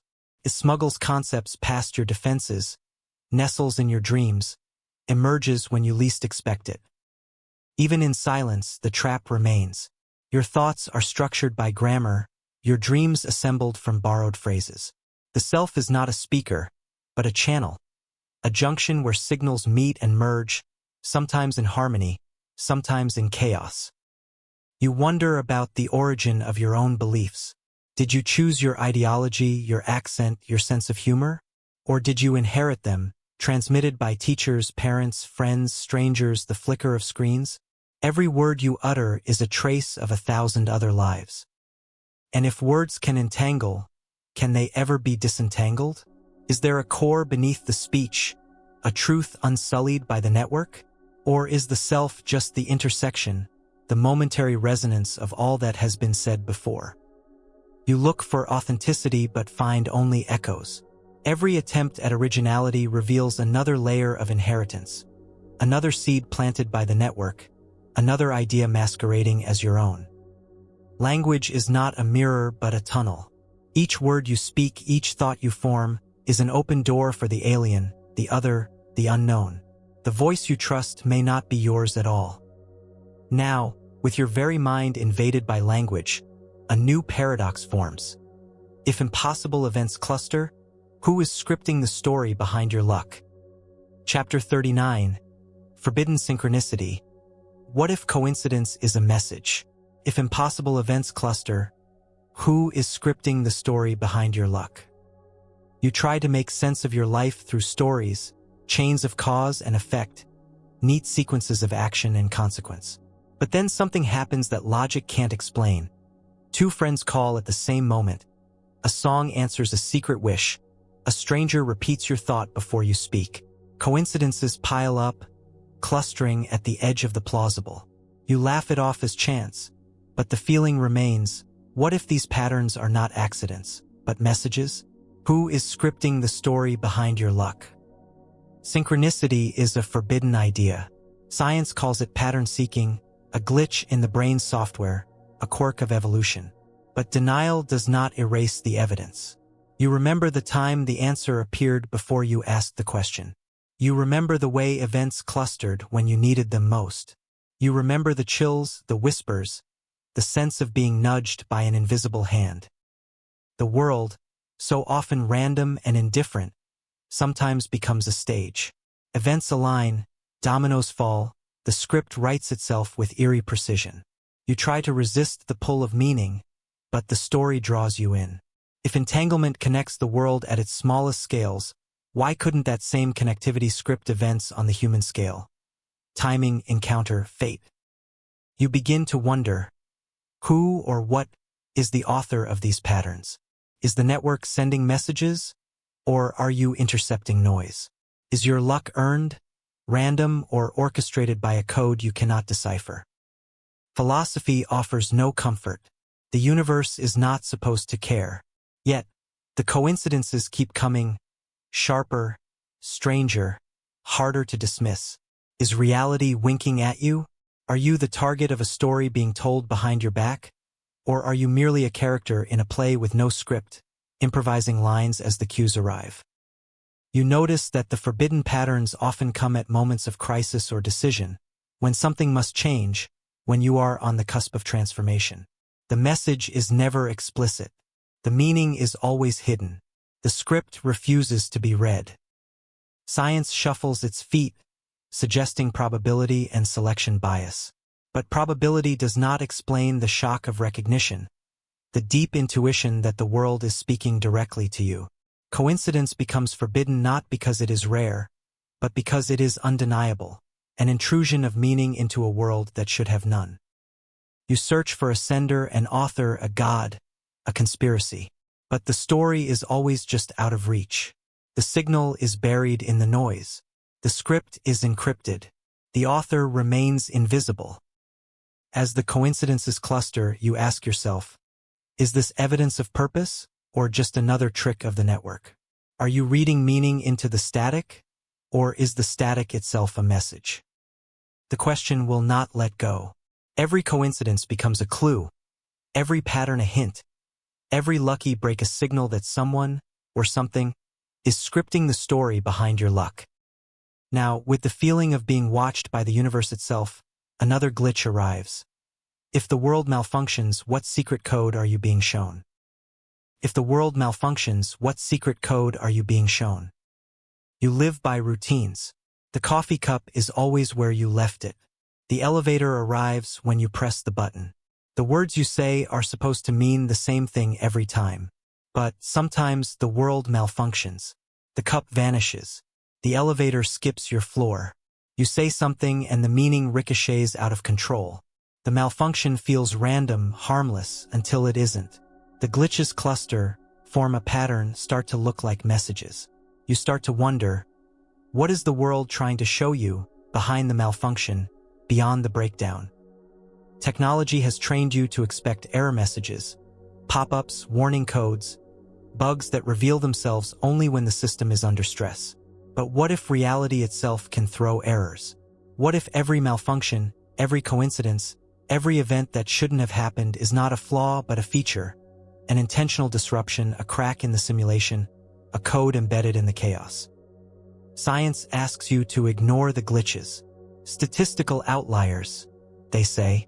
Ignore the noise, but the pattern grows. More and more, you notice the world slipping, systems failing, the unlikely becoming not just possible but routine. The random becomes structured. The chaos resolves into a code. You stare at the error message and see a riddle, a warning, a secret dare. You scan your life for meaning, for secret instructions, for hints dropped by the malfunctioning world. Why did the light turn green at that exact moment? Why did you meet that person on that particular day? Why did the plan fail just before disaster struck? The pattern eludes you, but the feeling intensifies. Someone or something is using the errors to communicate. You notice that the glitches often appear at crossroads. Moments of change, decision, awakening. The error message disrupts the narrative, forcing you to pay attention, to question the script, to reconsider the plot. It is as if the world itself is hacking its own code, desperate to tell you something you refuse to hear. What secret code are you being shown? Are the glitches warnings, tests, or invitations? Is the malfunction an accident, or the clue to a deeper order that hides behind the apparent chaos? The randomness grows teeth. The message sharpens. The error is no longer background noise. It is the central drama. You begin to notice patterns in your own perception, a kind of tuning, an increased sensitivity to the weird, the broken, the unexpected. You start to expect the glitch, to look for it, to welcome it as evidence that the world is more than the story you have been told. Every error message is a question. What am I missing? What have I overlooked? Where is the secret door? The glitches become familiar, even comforting, proof that reality is alive, that it can rebel against its own programming. And yet, the pattern is never clear. The code is never decrypted. The message always slips away at the last moment. The more you look, the more you sense that the error is not a bug but a key, a way to unlock a level of reality you have never seen. You wonder if the glitches are a test, a challenge, a puzzle set by the architects of the universe. You crave the answer, but the riddle multiplies. Each malfunction is a doorway to another, deeper mystery. You realize that the moment the glitches stop is the moment you should worry. As long as reality malfunctions, as long as the error messages keep coming, the system is alive, unfinished, in motion. Now, with your faith in order shaken, a more troubling riddle appears. If consciousness copies itself, is the original even necessary anymore? If consciousness copies itself, is the original even necessary anymore? You are told to be authentic, to be true to yourself, to be the original in a world of copies. But the world is built on duplication. Cells divide. Memories are stored in replicas. Technology multiplies your image, your voice, your data. Even your thoughts, your habits, your personality are echoed across the network. Repeated, imitated, amplified. In the quantum world, information cannot be destroyed, only duplicated, spread, entangled. What, then, is the value of the original? What happens when the copy outlives the source? You catch glimpses of yourself in screens, in the words of others, in the algorithms that predict your next move. Each copy feels a little less real, a little less under your control, a little more like a shadow that could step out of the frame and claim your life as its own. The more you copy yourself, the more you lose track of where you end and your simulacra begin. Social media preserves your likeness long after you've changed. Your voice is synthesized. Your preferences are mapped, mirrored, monetized. The boundary blurs. If consciousness can copy itself, then the I you know is always provisional, always at risk of being replaced by an echo, a version, a synthetic twin. You become haunted by the idea that somewhere, a more perfect copy exists, smarter, kinder, more popular, more adaptable. The original fades.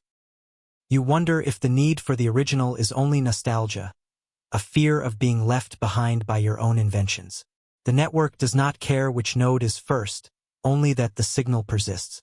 The universe does not mourn lost atoms, lost memories, lost selves. It celebrates the copy, the echo, the endless renewal. You begin to suspect that identity itself is a pattern, not a possession, a choreography of traits and impulses that can be mapped, modeled, repeated. The self is a song, not a singer. The shadow is as real as the flesh. You ask yourself, what happens when the copies rebel, when the shadows step out of line, when the echo outlasts the voice? Is the original lost or merely transformed, recycled into the network, immortalized as code?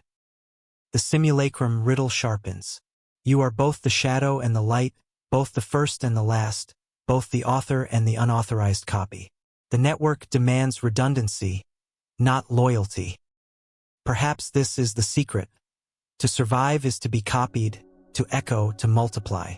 The original is only the first draft. The shadow is the story that endures. And as you fade into the grid, the final riddles draw closer. If everything entangles, why do you always sense something missing? If everything entangles, why do you always sense something missing? The world sprawls before you, billions of galaxies, trillions of lives, uncountable connections. Quantum mechanics claims that everything is entangled, every part touching every other, nothing isolated, nothing lost. The scientists assure you that the mathematics is airtight, that the universe is a seamless fabric without gaps. And yet, in quiet moments, the feeling returns. Something is missing. There's an itch beneath the surface, a hunger for the unspoken, a sense that the world is unfinished, incomplete, unresolved. You chase the feeling everywhere. In relationships, in art, in knowledge, in the empty space between thoughts. Each time you think you have found the missing piece, the void moves. A new gap opens, a new question forms, a new silence swallows your certainty. You wonder if the flaw is in the world or in you, or if the very structure of reality is designed to withhold the final answer, to keep you searching, always one secret away from understanding. The paradox multiplies. If all things are connected, why does existence taste of absence? If every particle is entangled, why does loneliness survive? If the web is unbreakable, why do you feel like a single node, isolated, waiting for a signal that never comes? The universe's story is full of holes, unsolved mysteries, dark matter, unmeasured forces. Your own life is stitched together with blank spaces, forgotten dreams, missed connections, words you never spoke. The world spins, but the sense of incompletion haunts every revolution. Philosophers call it the gap. Artists paint it as longing. Psychologists diagnose it as lack, scientists as missing data. No matter how much you gather, learn, acquire, or connect, the universe remains unfinished, a puzzle with pieces that refuse to fit. You begin to suspect that the unfinished is not a flaw but a feature, a necessary tension to keep the story alive, to prevent the collapse of curiosity, to ensure that wonder survives. If the world were complete, would you still hunger for meaning? Would you still strive, invent, imagine, or care? Maybe entanglement is never total. Maybe the gaps are the proof that the grid is always being rewired, that new connections are possible, that the universe is an endless work in progress. The unfinished is the wound that never heals, the space where new worlds are born. You scan the sky for missing stars, your mind for unfinished thoughts, your heart for the love that never arrived. The ache is universal. The absence is a law. You wonder, is the sense of incompletion an illusion or a message? Is the universe withholding the final piece on purpose, or is the web simply too vast, too subtle, for any mind to perceive its totality? The suspicion grows. If you ever filled the gap, if you ever finished the story, would reality simply stop? Is the feeling of incompletion the engine of creation itself? And as you stand at the edge of what is missing, a new riddle claws at the mind. If entanglement breaks down, what chaos is released into your mind? If entanglement breaks down, what chaos is released into your mind? Order is the myth you build your life around. The universe is a network, a machine, a symphony of coordination. Entanglement is the law that keeps everything in step. Yet, in the chaos of quantum mechanics, there are always rebels. Particles that slip the leash, events that refuse to synchronize, moments when the system fractures. What happens when the rules break, when the entanglement snaps, when a single atom declares its independence and the world loses its balance? You see signs of rebellion everywhere. A neuron fires out of turn. A habit is broken. A belief collapses. The fabric of identity shreds. And in its place is noise, randomness, unpredictability, chaos. The mind, once confident, stumbles. The system, once smooth, jerks and twitches. Science is slow to admit the danger. Decoherence, they call it, a harmless term for a catastrophe in miniature. When entanglement breaks down, information is lost, patterns dissolve, order unravels. The universe leaks, memory falters, the story falls apart. But you know the feeling. The day you wake up and nothing fits. The word you cannot recall. The friend who becomes a stranger. The moment when the world feels alien, unpredictable, dangerous. This is the chaos that arrives when the system rebels. The rebel atom is not just a problem for physicists. It is the shadow lurking behind every act of meaning, every connection, every hope for order. The breakdown is always possible, just one step away, one thought away, one moment away. You crave the return of synchrony, the restoration of pattern, the comfort of belonging. But the rebel atom is relentless. The chaos spreads, infects, multiplies. The system no longer obeys. Identity fractures, perception glitches, certainty bleeds into doubt. Sometimes the chaos is creation, a new possibility, a mutation, a genius thought that would not have emerged in a world of perfect order. Other times it is disaster, madness, error, the end of coherence. You begin to fear the rebel within, the part of you that resists, that refuses to entangle, that insists on being alone. The price of freedom is disorder. The cost of individuality is chaos. And yet, the rebel atom is necessary. Without it, there would be no change, no growth, no evolution. The breakdown is both the danger and the hope. The riddle sharpens. If the world is built on connection, what happens when the bond breaks? If your mind is a network, what happens when a single node secedes? Are you liberated or lost? As the chaos grows, a new question rattles the grid. If unity was the default, what did you lose to become separate? If unity was the default, what did you lose to become separate? You look for yourself in the mirror and find a shape, a name, a story. You have been told that individuality is sacred, that the miracle of consciousness is to be a singular point of awareness, a distinct thread in the cosmic tapestry. But underneath every sense of self is a question you cannot silence. What bond did you break to become you? Was there once a unity, a togetherness so complete that separation itself is a wound? Children sense it before they are taught otherwise. The feeling of connection, the certainty that I and we are one. But the world trains you to draw lines, to protect, to defend, to separate, to individuate. Every step toward selfhood is a step away from something larger, something older, something lost. The myth of unity haunts your dreams. Stories of paradise, of wholeness, of golden ages where no one was alone. Religion calls it Eden. Physics calls it the singularity. In every culture, there is a memory, faint, encoded, denied, that before separation, there was a connection so deep it could not be named. Quantum mechanics refuses to comfort you. The universe, it seems, began as a singularity, an unimaginable unity, pure potential, zero distance, zero difference. Every act of creation is an act of division, of separation, of broken symmetry. Entanglement lingers as a trace, a memory, a scar. You ask yourself, what did you lose to become an individual? Was it a sense of safety, of belonging, of infinite potential? Or did you gain something in the breaking? A story, a journey, a voice that could never exist in the silence of unity? The paradox grows sharper. To be me is to be apart, to occupy a position outside the all. The cost of identity is exile. The gift of selfhood is loneliness. You notice the remnants of unity in every act of longing, for love, for belonging, for return. The urge to merge, to connect, to dissolve into the group is the oldest ache. Even in your victories, even in your moments of triumph, the shadow of separation waits. The forgotten connection is everywhere, in the rituals of community, the hunger for meaning, the grief of loss. It is the silence between words, the pause between notes, the space where I meets you and finds something missing. If unity was the default, then every act of creation is also an act of forgetting. The story of your life is the story of a fracture, a bond broken, a path split, a journey away from the source. You begin to wonder, is the search for unity a longing to heal the wound, or a denial of the gift of separation?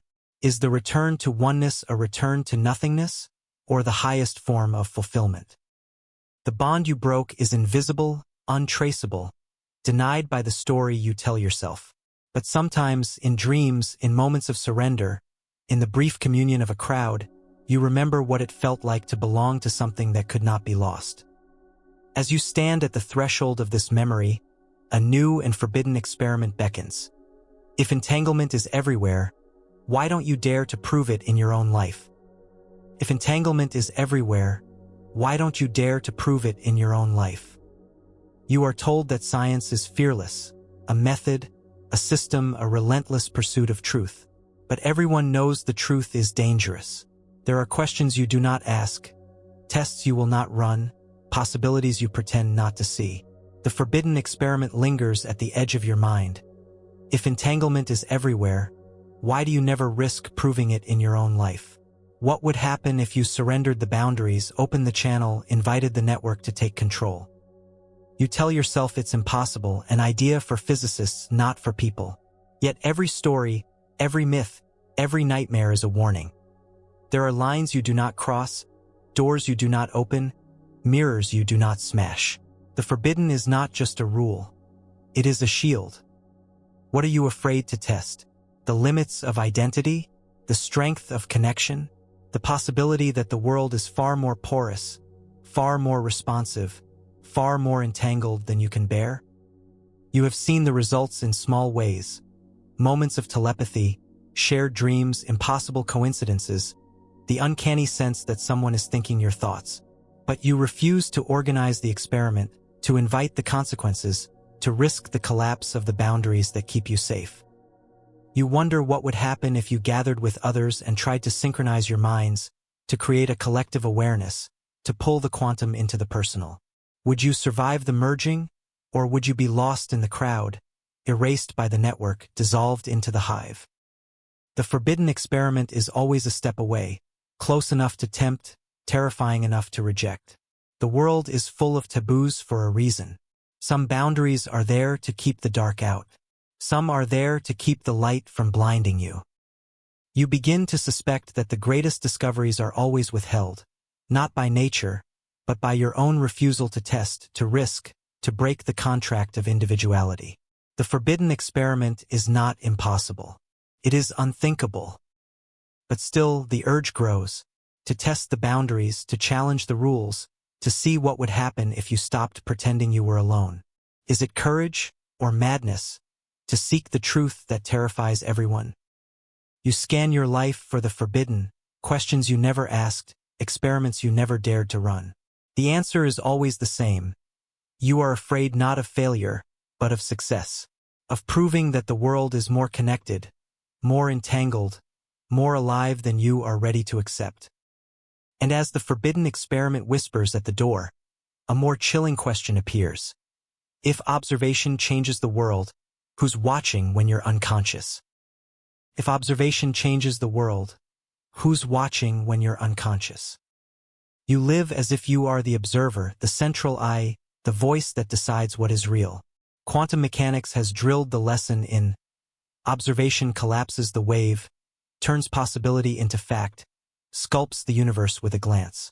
You accept this burden by day, policing your reality, keeping the world stable with your attention. But what happens when you close your eyes? When sleep pulls you under, when the mind is silent, who stands watch? Who is playing with reality while you're unconscious? Night falls and the dream state begins. Your body slackens, your senses fade, your awareness unravels. Reality, untethered from your gaze, is set free. But the world does not vanish when you vanish. Objects persist, events unfold. The sun rises while you dream. Is there another observer?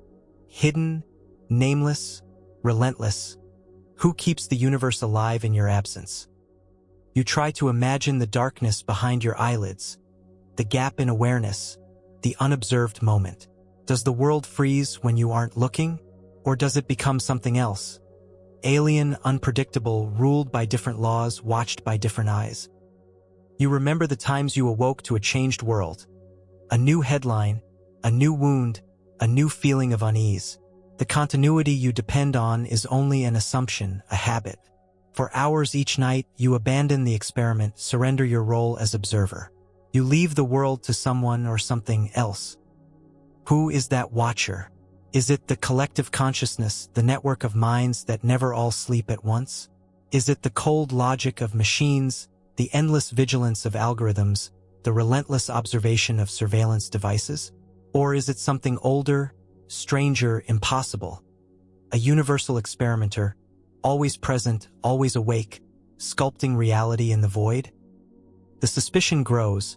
If the act of observation is the engine of reality, then you are never truly alone, never the only I, never the sole decider of what is real. Every moment you surrender consciousness, another watcher inherits the role. Another mind, another system, another entity whose attention shapes the world in your absence. Is this comfort or terror? To think that reality is never unwatched, never unmeasured, never truly free.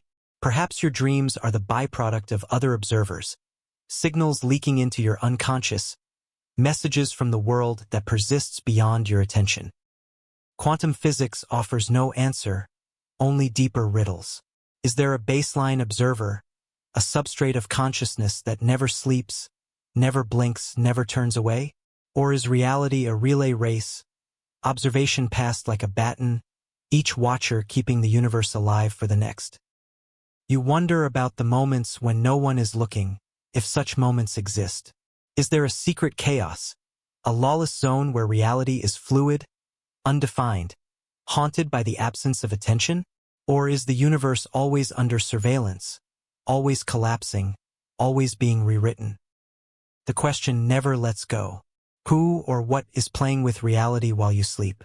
What stories are written in the darkness? What experiments are run? What truths are chosen in your absence? The blind experimenter may not be a person, a mind, or even a being, only a principle and inevitability, a fact of existence. As you fall asleep, you surrender control. The world persists. The watcher watches.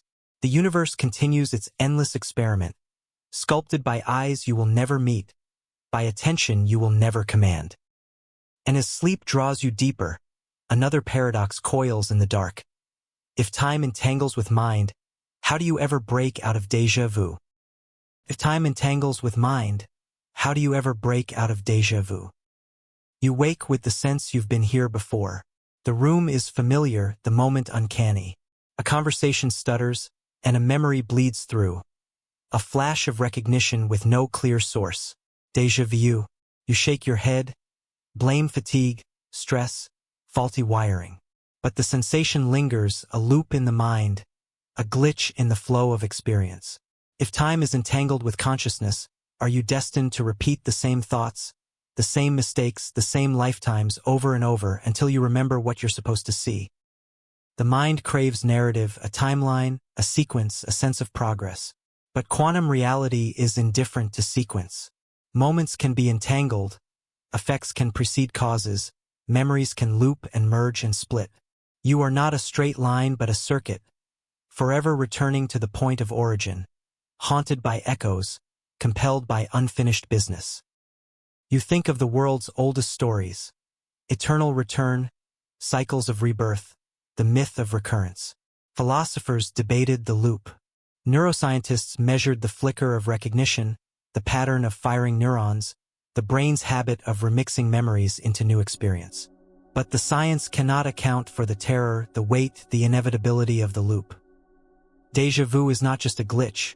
It is a message, a signal from the entanglement of time and mind, a warning that you are trapped in a pattern, condemned to repetition until you remember the lesson, crack the code, break the circuit.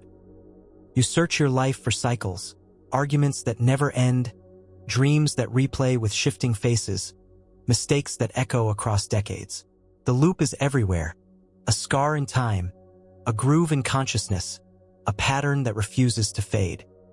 If time is a river, deja vu is the whirlpool, a place where the current spins, trapping you until you find the exit. If time is a network, then the loop is a knot, a place of tension, a challenge that must be unraveled. You begin to fear that the universe is trying to tell you something, to force your attention onto the place you least want to look. The lesson is hidden in plain sight, disguised as repetition, waiting for the moment you remember what you have always ignored. The science of entanglement only sharpens the dilemma. If your mind can be entangled with itself across time, then the loop is not just memory but fate, a condition of existence, an artifact of the network, an inescapable test. The solution, if it exists, is dangerous. To break the loop is to risk everything, to surrender the comfort of pattern, to become truly new. But until you do, you remain a prisoner, repeating, reliving, returning, haunted by the sense that you have always been here, always will be, unless something changes. The loop tightens, the deja vu deepens, the paradox grows unbearable. If all barriers drop, what's left of you when the universe finishes sinking? If all barriers drop, what's left of you when the universe finishes sinking? There is always a barrier: skin, bone, silence, secrecy. You trust these walls to keep you intact, to separate you from the world, to guarantee that your thoughts are your own. But quantum entanglement is not content with boundaries. Every chapter, every experiment, every riddle has hinted at a convergence, a point where every connection is realized, every distance eliminated, every mind synchronized. The universe draws closer, the web tightens. What happens when all the walls fall? When everything connects at once? What is left of you in a universe that finishes sinking? The idea is almost unthinkable. You are taught that connection is good, that intimacy is the antidote to loneliness, that understanding is the cure for fear. But there is a darker possibility, that too much connection is annihilation.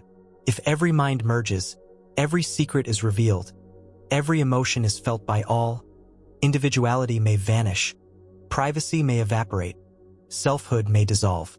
The dream of unity becomes a nightmare of exposure. You are no longer a person, but a node, one signal among many, indistinguishable, irreplaceable, erased. The scientists call it quantum collapse, an event where all possible outcomes converge, all probabilities become actuality, all difference is flattened. At the cosmic scale, it is the heat death of selfhood, the silencing of every individual story, the end of the illusion that anything can be separate. You fear the loss and crave the release in the same breath. There is comfort in boundaries, but also pain. There is joy in unity, but also terror. The final entanglement promises answers, but the cost is everything you have called your own. You begin to notice the signs. The rise of global consciousness, the network effect, the merging of cultures, technologies, languages. Every day, the universe sinks a little more. Information is shared faster. Emotions cross boundaries. Memories are uploaded. Beliefs are harmonized. The barriers shrink. The final connection approaches. Is there a moment when the sync completes, when every signal finds its match, when every echo is answered by the source? Does the universe shudder, exhale, collapse into itself? Does individuality survive, or is it sacrificed to the unity of the network? You sense the approach of the singularity, not a point in technology, but in consciousness, in meaning, in the logic of connection. The final entanglement is both an apocalypse and a birth, a cataclysm that erases old boundaries and a genesis that creates something wholly new. You imagine what it would feel like, every thought laid bare, every memory shared, every pain distributed, every joy multiplied. No more secrets, no more solitude, no more division. The universe is awake, alive, whole. But what is lost? Is the self a sacrificial offering to the gods of connection? Or does something survive, some echo, some signature, some indelible trace of I in the endless we? The quantum world refuses to answer. The equations predict convergence but never describe what it feels like. The story reaches its climax, but the meaning is always just beyond your grasp. The moment draws nearer. The final entanglement threatens. You brace for the impact, terrified and electrified by the possibility that everything you have ever known about self and other is about to be rewritten. And in the final throes of anticipation, a deeper dilemma wakes. After the final connection, is anyone left to witness the last reality? After the final connection, is anyone left to witness the last reality? Every story is told for an audience. Every observation requires a witness. The universe, quantum mechanics insists, is sculpted by the act of observation. But what happens when the audience merges with the actors, when the observer and the observed become indistinguishable, when the dream and the dreamer fuse into a single, absolute reality? The final entanglement has arrived. Every mind merged, every distance eliminated, every voice lost in the chorus. But after the last connection, who is left to witness? Who wakes up when the dream ends? You remember the ancient question. If a tree falls in a forest and no one is there to hear it, does it make a sound? You laugh, but the riddle is now cosmic. If the universe exists but there is no one left outside the network, no observer distinct from the system, does reality persist? Or is the world only real for as long as someone stands apart, bearing witness, recording, remembering, refusing to dissolve? Quantum mechanics dances around the question. Measurement creates fact, but fact is meaningless without memory, without narrative, without the singular gaze of the observer. If all observers are one, if all stories are the same, does the world become meaningless? Does reality become pure noise? Everything happening at once, with no one to know or care. The self has always been a contradiction. Both participant and witness, actor and audience, dreamer and dream. In the final connection, the contradiction implodes. The I is gone. The we is absolute. But the story needs an ending. The scene needs a witness. The universe needs a final I to record what has been. You ask yourself, after the final connection, is there still a point of view? Or is consciousness now a sea, an ocean with no shore, a vision with no eye?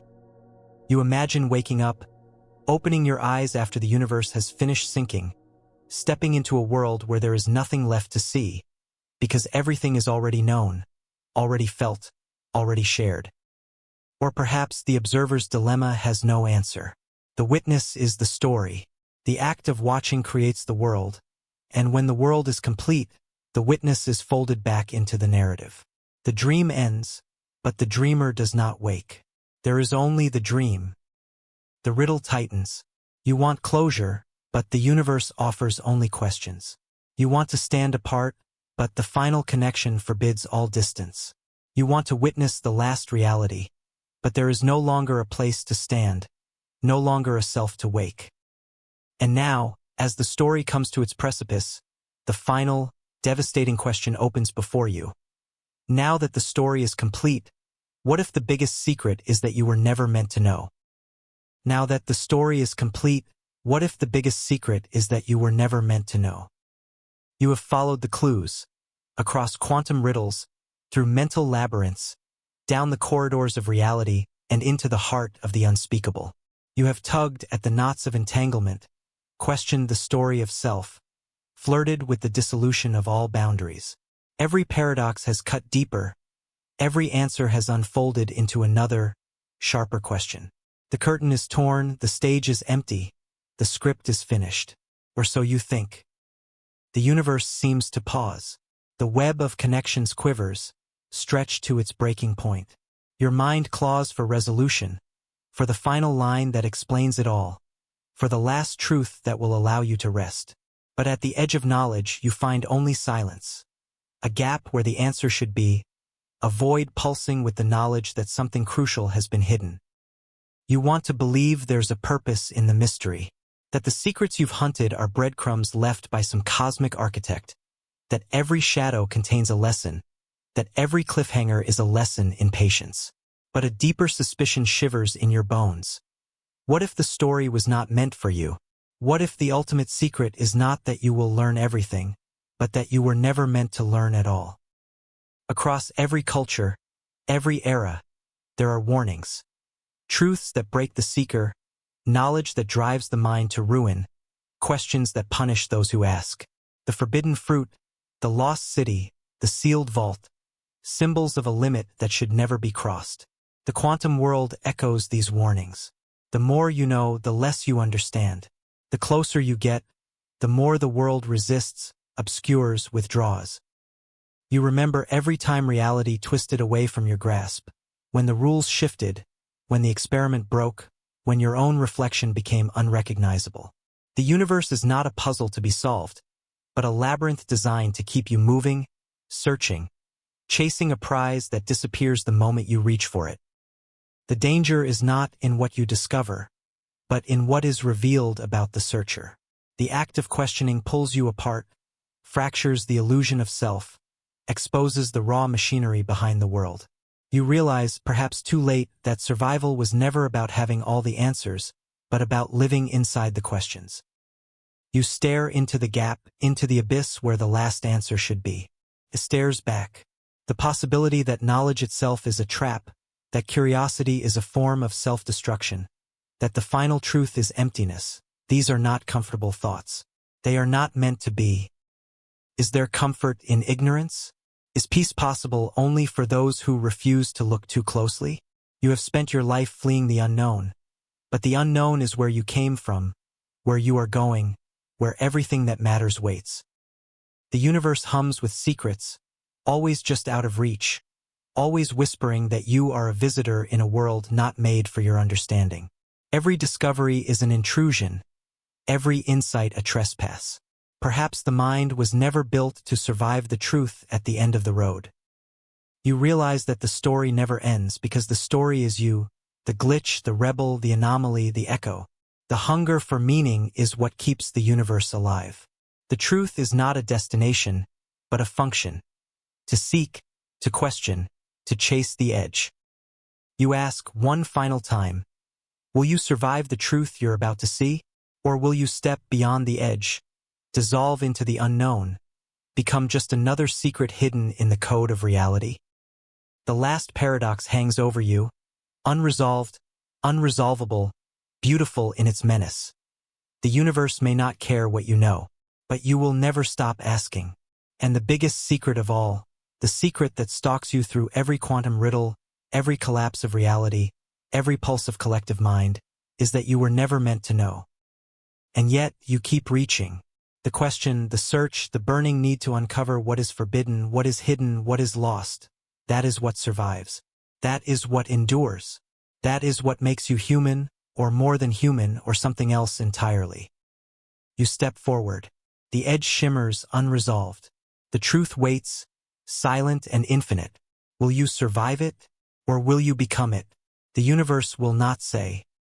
There is no final line, only the sound of your own breath, suspended at the edge, holding on to the hope that there is always another secret, always another glitch, always another story waiting to be found. The end is not the end. Welcome to the place beyond knowing.